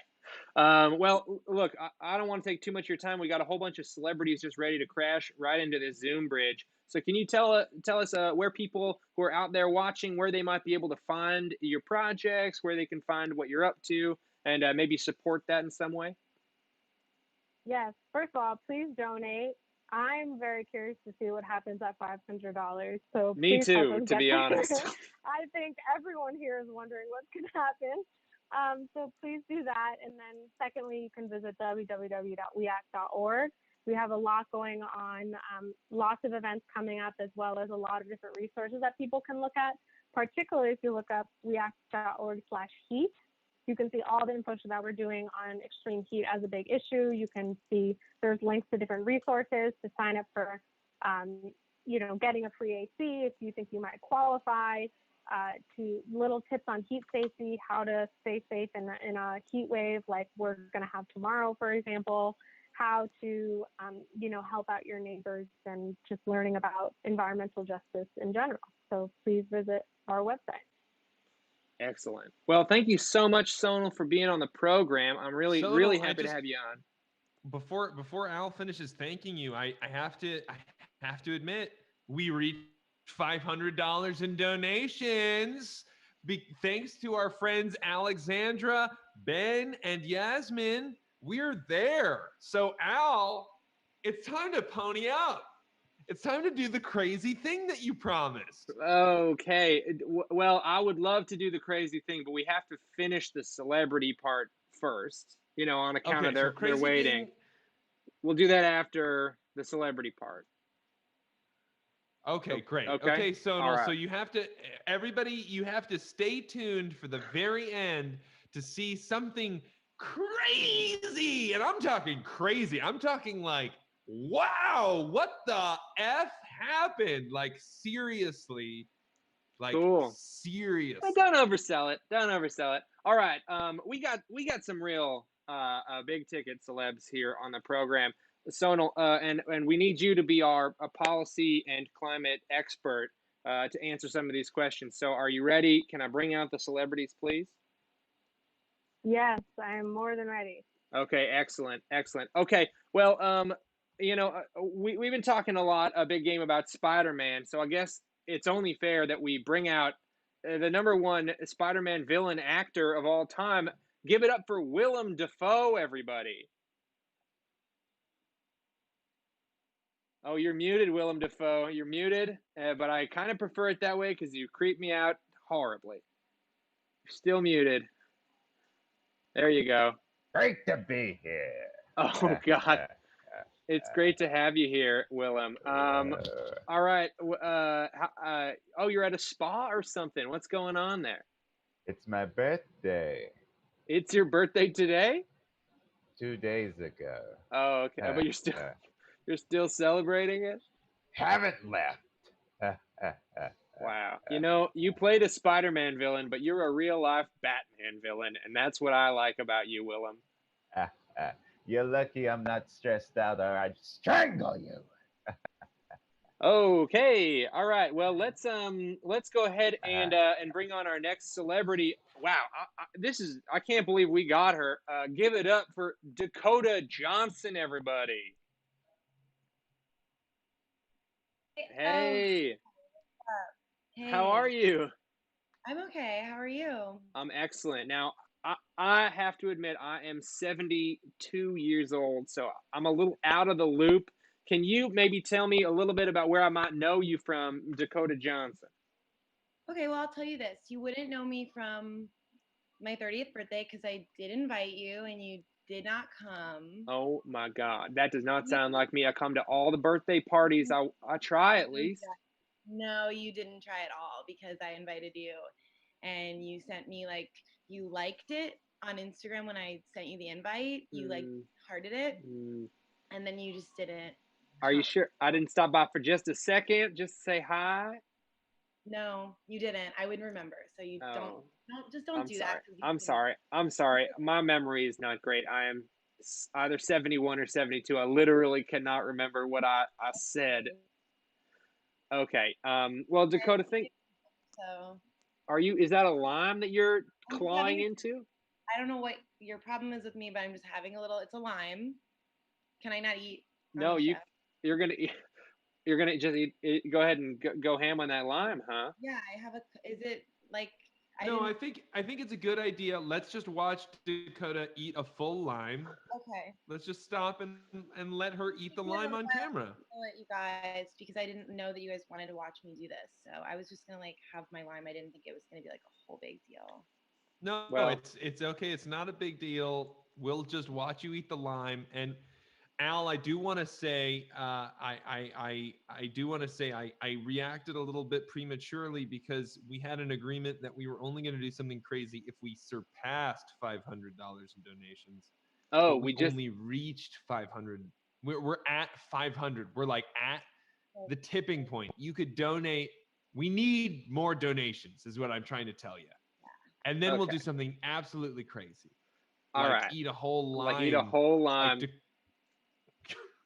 Eat an entire lime on camera, which is going to happen right now, which isn't even that crazy for Dakota. Well, look, I mean, I gotta do it because I know a guy who would really like to see someone eat a lime.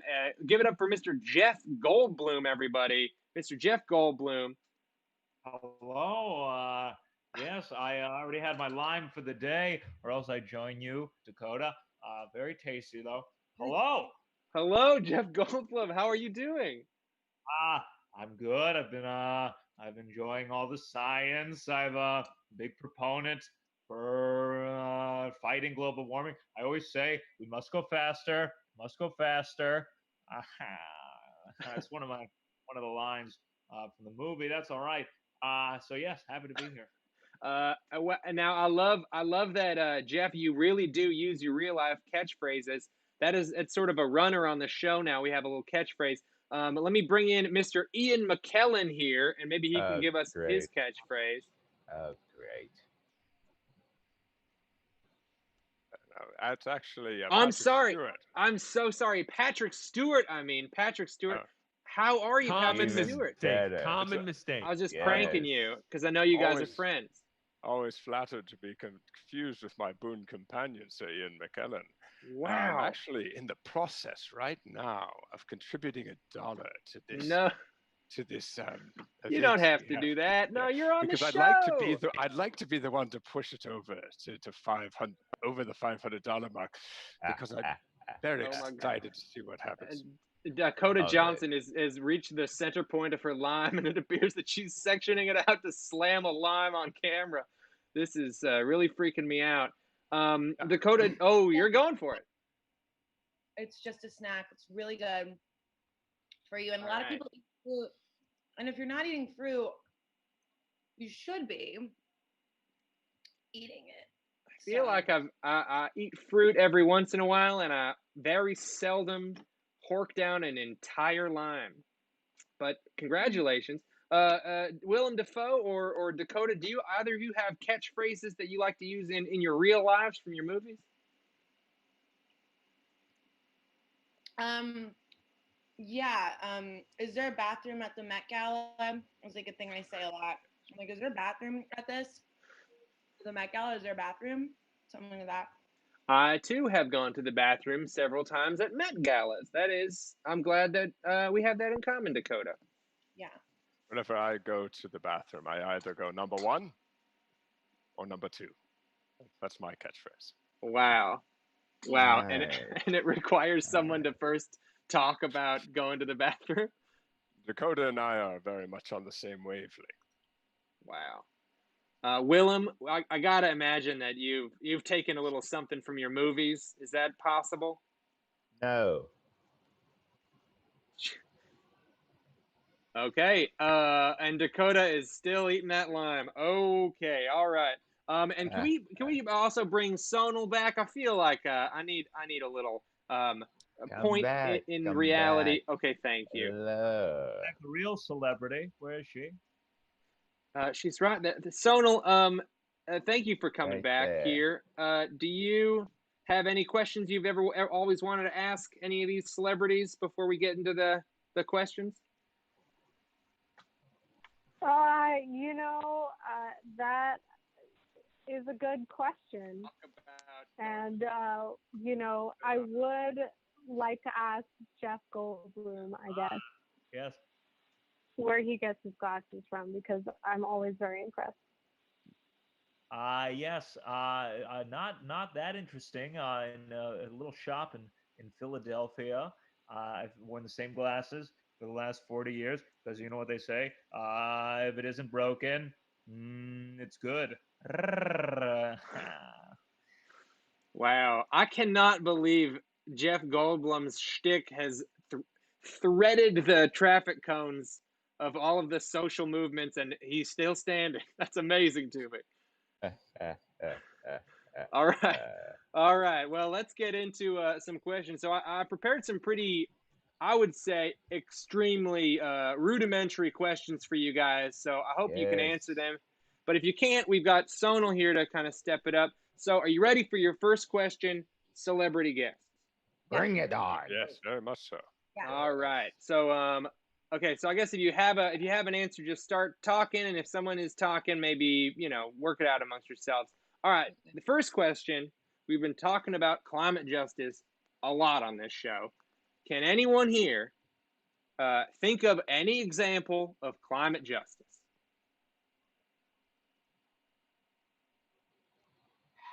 Talked about it for an hour and a half. Oh. Yes. Dakota, yes.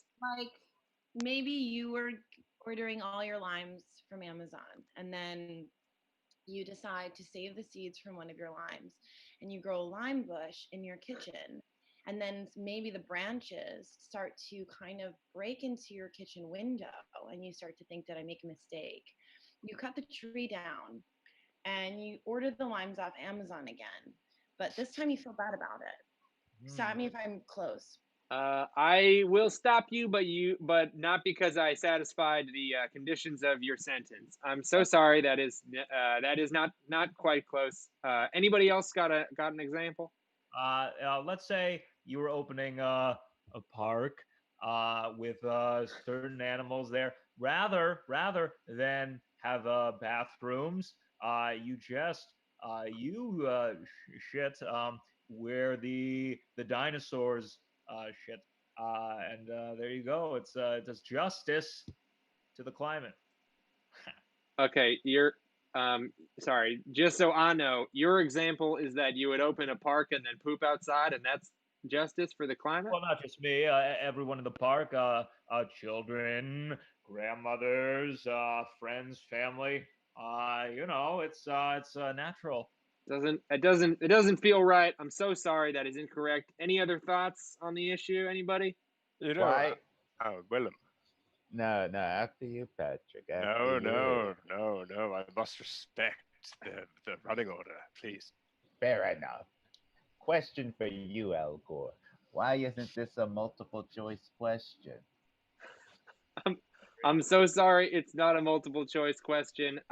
I guess I sort of assumed that after 95 minutes of talking about it, one of the multiple choices that we've mentioned earlier, you could just say one of those. But it's I'm sorry. Next time I'll try to make a multiple choice question. So sorry. Better. I'm sorry, Willem. Better. Okay. All right. I'm sorry. Any other thoughts? Anybody else? Yes, Mr. Vice President, as you may be aware, during quarantine, I have been reading all of William Shakespeare's sonnets, so I thought that I might answer this question, which is a very good one. I'm excited by it, in the form of a sonnet. It goes a little something like this. The climate is changing, and so we must act in a way that is drastic. All of us must now reduce our plastic. Take action, good friends, and make quick haste. Reduce, reuse, and recycle all of your waste. Bravo! Yes, I love King Lear. One of my favorites, King Lear. Very nice.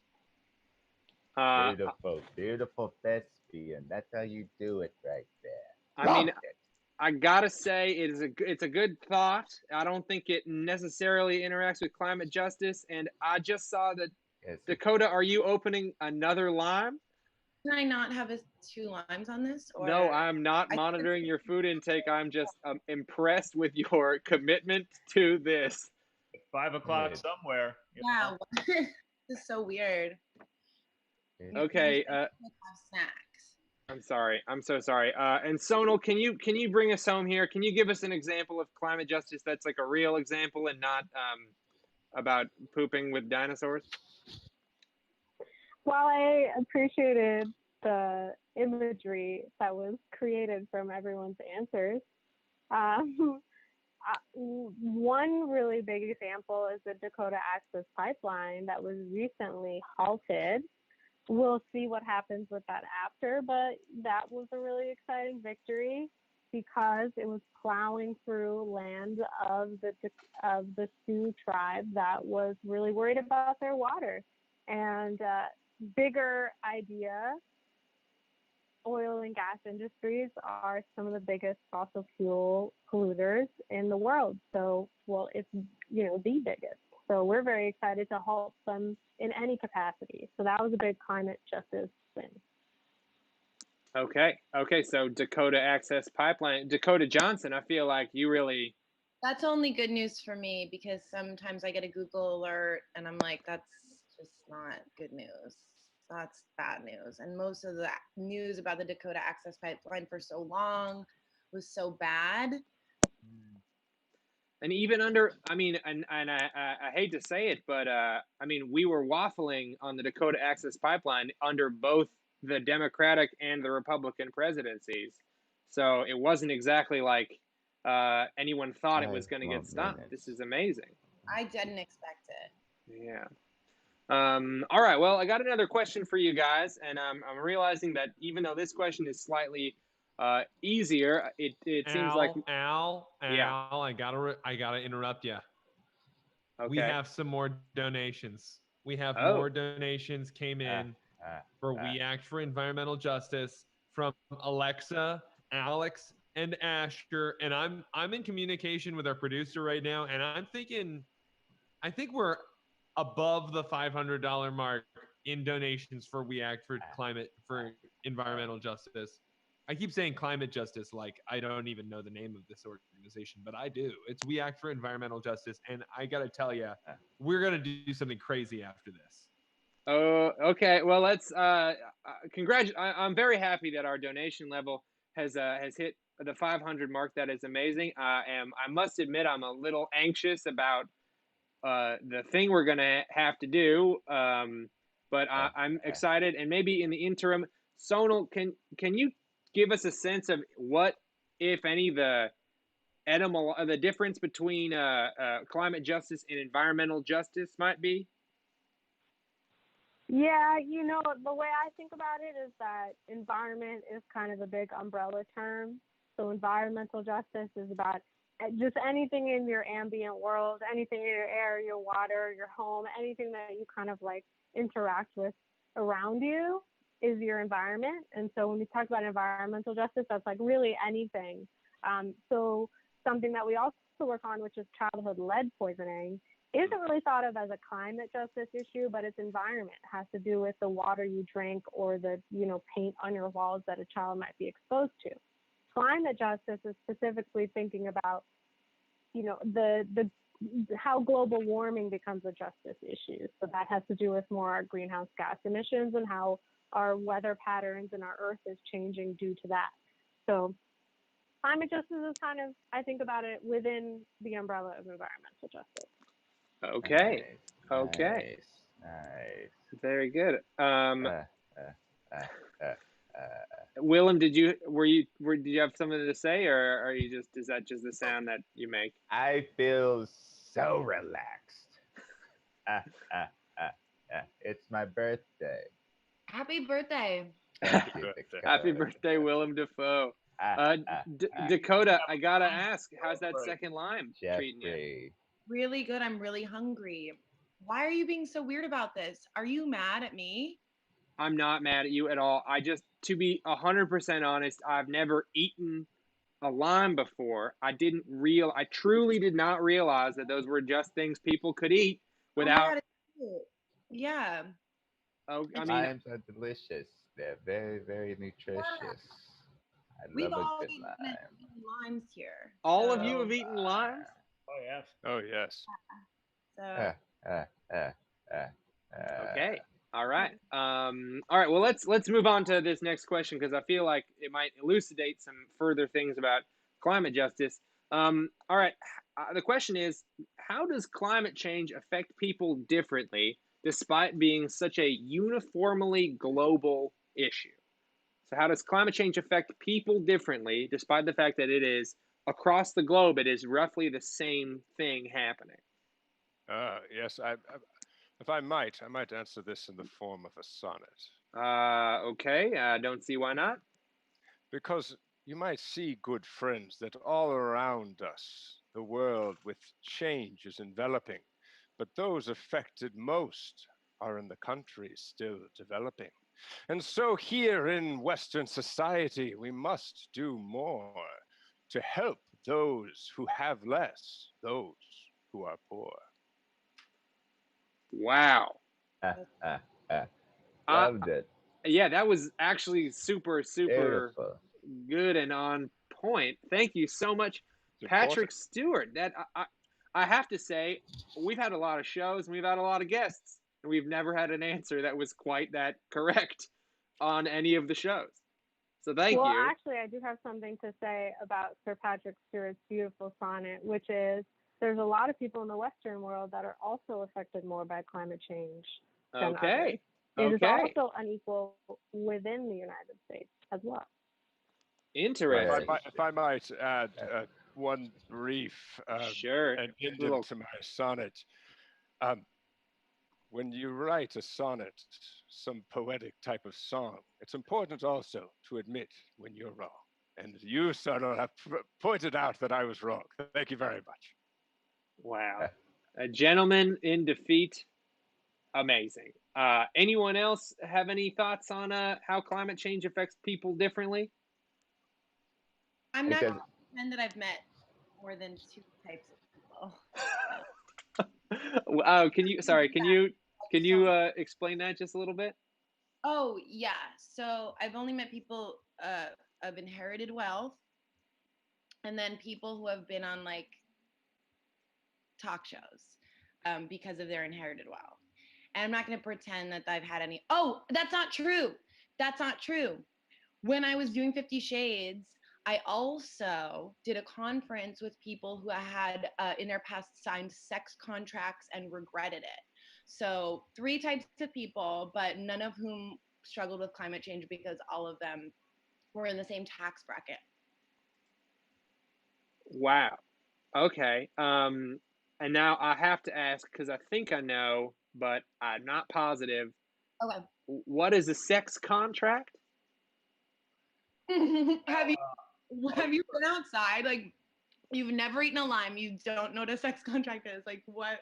I feel as though I've wasted my entire life on other things, but That's so crazy. You're does everyone know what a sex contract? Everyone here knows what a sex. I'll forward mine. Jeff knows. Yeah, I got a sex contract. Oh man. Willem knows. Willem knows.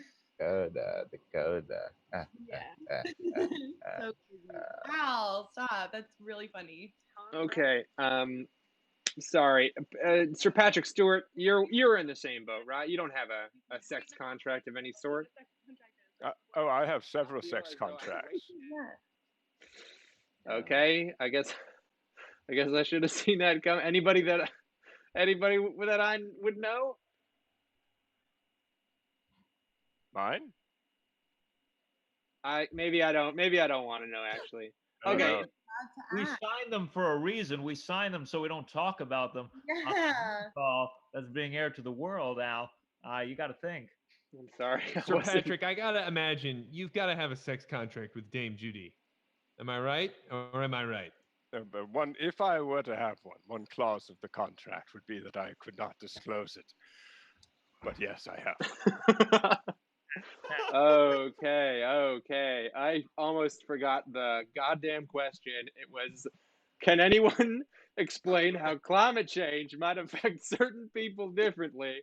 And then it got to this. Who knows how? Sonal, do you want to give us the answer to this one? Can we just have an example, please? Yeah. Well, generally, we think about people that around the world and in the United States are historically, systematically deprived of resources to be able to prepare for and rebuild after any type of event from climate change. So take, for example, the New York public housing units out in Rockaways that during Hurricane Sandy were left without power for a very, very, very long time, while other places that were also inundated in Hurricane Sandy got the power back a little bit quicker. And we still have people in public housing units out there that are dealing with mold that creates respiratory issues, and people that are really afraid of future hurricanes and what they're going to do because they don't have another place to go. Wow, very well put. Well, it appears that we are running a little short on time, so I'm just going to fire this final question at you and then have you guys just kind of rocket the answers back.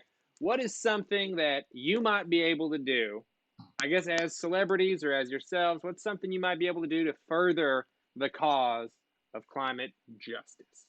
Any thoughts? I like to wash my hands a lot, so maybe I could stop washing my hands and less water used, and I think maybe that might turn this whole thing around. I'm gonna come back to that. Anybody else? I would only say that act with your mind. Don't be emotional or hormonal. Listen to the experts, in particular, SONAL. Wow. I don't like the idea of telling people not to be hormonal, but I do like the message. It's an incredibly difficult name to rhyme, but yeah, you did it. I tried. All right, that's okay. Anybody else got any? Maybe not quite so potentially devastating.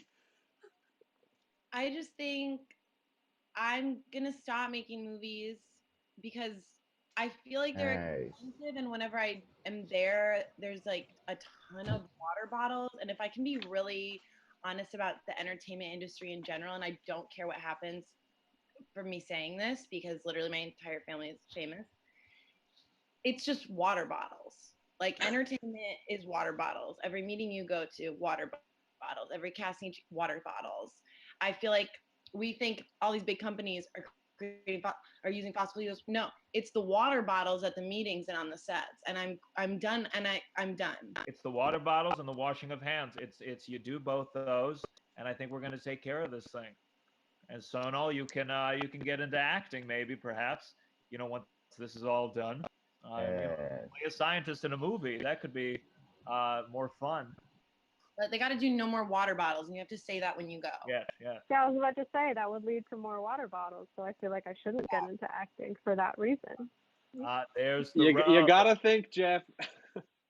Sorry, but you did burn me pretty hard with that line, and I was sitting on that. All right, anybody else? Willem Dafoe, you look like you're maybe turning into a werewolf. I look like Luke Skywalker. It just hit me. All right, y'all. I think that's. Look at me. Look at me, Al. I've been looking at you very hard, and I am so relaxed. You didn't even wish me a happy birthday. Sorry, happy birthday. So bad at that. What's the matter with you? I've done this show 20 times, and you have yet to show me any respect. Willem, I'm so sorry. I beg for your forgiveness, and I want to say happy birthday. Happy birthday, man. I appreciate you coming on the show. It's a big get for me. Thank you. I'll use the force on you, you bastard. Okay, all right. Sonal, bring us into the station. What's one thing someone can do to further the cause of climate justice? Well, you can join and support organizations that are advocating for frontline communities and that are made up of people in frontline communities, such as We Act for Environmental Justice. We are based in Harlem, New York, and we're always looking for new members. You can always come join us. We have monthly membership meetings. We have lots of events coming up, and always have a lot going on. So wherever you are, join We Act or other organizations that are similar, that are really connecting with people that are hit first and worst by climate change and trying to move that forward and create policies that promote more equity than what we have. So that is the big ask, is to involve yourself in your local justice, climate justice, environmental justice organizations. Well, thank you so much, Sonal, for that message, and thanks for coming on, and thank you to all the celebrities on the show so far. I really appreciate you guys coming on. And now we are at basically the end of our show. However, so all the celebrities, I know you guys have busy schedules, so if you need to take off, by all means, please have an excellent evening. Thank you so much for coming. I really appreciate it. Thank you. However, we have a commitment, which is we need to do something crazy at the end of the show, Al. That's true. And okay. Al, there are a lot of comments out here that are really nice. A lot of people are excited for something crazy to happen. A lot of people loved Sir Patrick's sonnets. And Vienna Rose asked if crabs have sex contracts. And then We Act for Environmental Justice clapped back, they probably have a release clause. Oh. Wow, who is running their YouTube page? They are murdering it right now. They're good. But what I had an idea for what we could do that's crazy, Al, if you hadn't come up with an idea for what to do yet. You know what? Give me 1 second. Talk amongst yourselves for 1 minute. I'll be right back. Dakota, do you eat algae? Yes, sometimes, but it doesn't look as good in a bowl as the lime. That's true. It doesn't have that aesthetic beauty. Yeah. You're so right. A bowl of limes is beautiful. So it doesn't have the same effect. Willem, what are you doing for your birthday? Who asked you, you freaking crab? My mom asked me. She's a big fan of Boondock Saints. Oh, really? Yeah, that was such a great film. It was a really good film. I liked it very much. I feel as though it's gotten a little too much representation on the walls of college dorms for its own good. Exactly. Okay. I thought it was going to be a period piece. Which period do you think it was going to be from? Don't worry about it. Just do your thing. Yes. All right. Now I have looked looked in my refrigerator, which I share with several other people, and I did find a lime. Oh, is he gonna do it?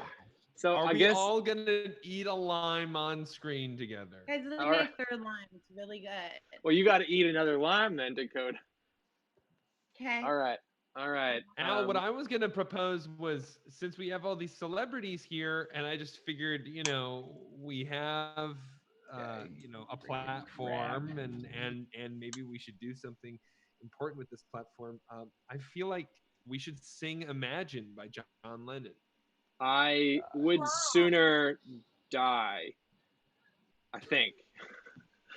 That was, I mean, Okay, look, I mean, I just feel like it's an original idea. It's crazy. I just think it's crazy. Sandy, I don't hate a lot of your ideas. I hate this idea. I Okay, hate it okay. so much. You are so lucky that we're in quarantine. I would freaking. What would you do to me? What would you do to me? I'd dip you in garlic butter, you bastard. I would pinch you so hard, Willem. You need a contact for this type of stuff. You need to stop. I have a question Okay. for Dakota, and I also have a question for, is anyone still watching? And I have several follow-up questions for them, but We have I'm not gonna several ask. viewers. We have 24 viewers at this time. They're all waiting for you to do the craziest thing you can, Al. And it looks like that's you eating a lime. Ian, or gosh, I keep calling you Ian McKellen, Patrick. I'm so sorry. It's Patrick Stewart, you idiot. Sir Patrick and Mr. Goldblum, do you think that, are you excited to see Mr. Gore eat a full lime? Oh, very much so. I think I find it a very engaging experience. I don't know what this knife is. You know, you got to practice using your hands. You really got to get in there. You saw Dakota peel it bit by bit. It makes it better at the end. I feel like the peeling method, I've never eaten a lime, so I'm going to be very slow and uncoordinated at the peeling method. I mean, I'm not really nailing the whole cutting method either. All right, here we go. Here we go. Can I eat it in chunks? Is that okay? No. Why? That's not a crazy thing to do. Eating it. I mean, if you really want to be crazy, you'll eat the peel. Why say that? What do you gain from that? I'm just trying to give the people what they want. Look, I tried to give the people what they want in the year 2000. Let me tell you a little story as I finish off these limes. In the year 2000, we had a little thing called a presidential election. And I campaigned like a motherfucker, all right? I was everywhere. I went to every single goddamn state. And when they voted, more than half the people who voted for me. I will note that. And the only place that was even potentially not voting for me was Florida. And when they actually counted the votes, I actually won that election. But then they had What's that? Congratulations. But then they had a recount of the election, and they let the guy's brother do the recount, and then the guy's brother got the presidency. So. Oh, dang. Okay, never mind. You know, Republicans find a way. Fuck you, Wow, Jeff Goldblum. classic Fuck Jurassic you. Park line. All right, here we go. I got my line. Do it. Okay. Nice. It's lime time. Oh, you did a bunch of pieces. Yum. 3. Oh, he's going for it. 4. He's really eating the lime. 5. With the... Are you loving it? Hashtag lime for Al. People will be posting about this for years. So good. Oh, okay. How's it taste? It was very sour. It's the sourest thing I've ever had by a long shot, and I got lime juice all over my sleeves. And the only Al, reason you I did did not eat that whole lime, just so everybody knows. What's that? Al, you did not eat that whole lime. I promise I didn't eat the peel. Okay, well. The peel. Swallow the peel like vitamins. Swallow it whole. The whole thing. No, you know what? I think that's just I'll have one of them, but not the one that's got a brown spot on it. No, but no, don't actually. No, do it. Do it. No, he's there. It's like Don't do it. Don't do it. I'm gonna do it now. Show, I'm gonna do it now. I'm gonna do it now. for your own, for the safety of your stomach. Don't do it. Okay, he did it. Little close-up magic from Al Gore. Okay, y'all, thank you so much. Don't forget to donate to @climate-town for We Act for Environmental Justice. That's the end of the show. Thank you so much to all of our guests. It's been an excellent time. I mean, let's go through, and can you say who you are and then maybe a name that you might use as an acting name? Mm-hmm. Oh, us. Yeah. Well, I guess I'll just go around the horn. All right, we got obviously we got Sir Patrick Stewart, and unfortunately, Mr. Asher Perlman couldn't be there, so he had to be played by Patrick Stewart. We have, of course, Dakota Johnson, but Taylor Ortega couldn't be here, so she had to be played by Dakota Johnson. And I'm just gonna make sure that I know how to pronounce a very difficult name to pronounce. So hang on one moment. Okay. There we go. Okay, great. Gianmarco Soresi, is that close? Jeff Goldblum. Yes. Nice, yeah. Well, it's a nice sounding name. Unfortunately, he couldn't be here, and we had to have Jeff Goldblum here. And then, of course, we have Willem Dafoe, but we wanted to have Tristan Griffin here, but he couldn't be here. And he also couldn't be Al Green in the previous sketch. And, of course, my co-host, Sandy the Crab, played by Mark VIGEANT. Thank you so much, Mark.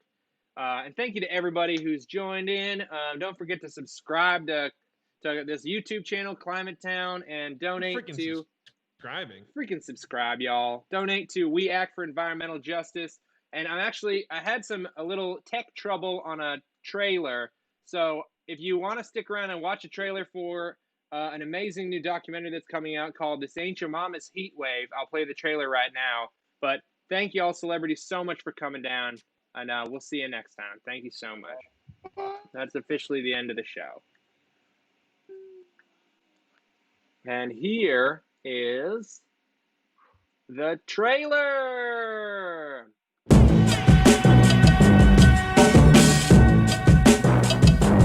I want to introduce a national civil rights, social justice leader, Reverend Lennox Yearwood.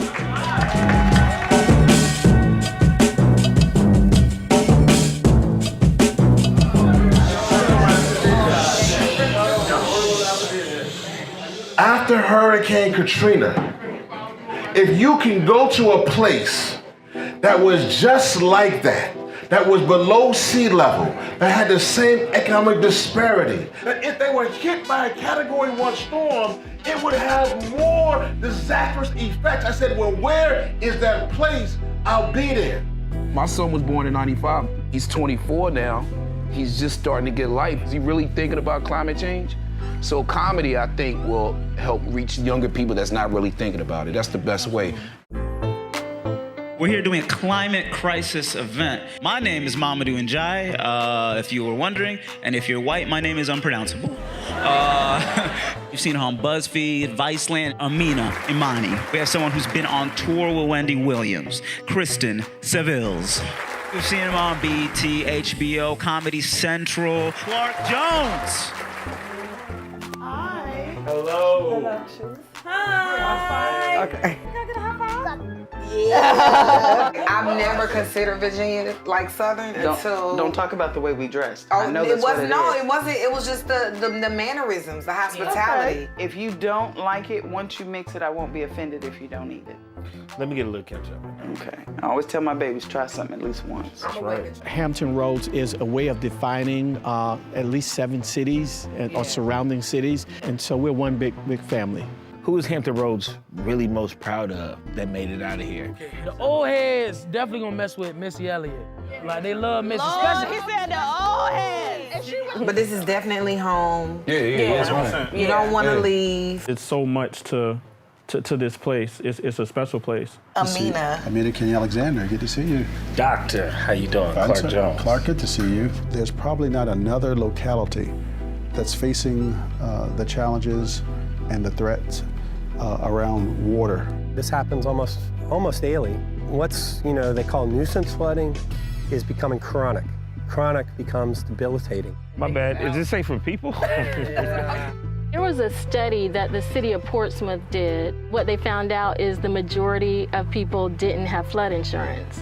Folks that are socially vulnerable are actually in these more flood-prone areas. I'm not trying to see my area on the news with talking about body counts and we can't find this person, we can't find these people. And we've gotten very close a bunch of times and we've got very lucky a lot of times. I've been a part of it since I was 11 years old. What's the organization? The organization is Teens with a Purpose. What brought me here first, because the streets was about to call me.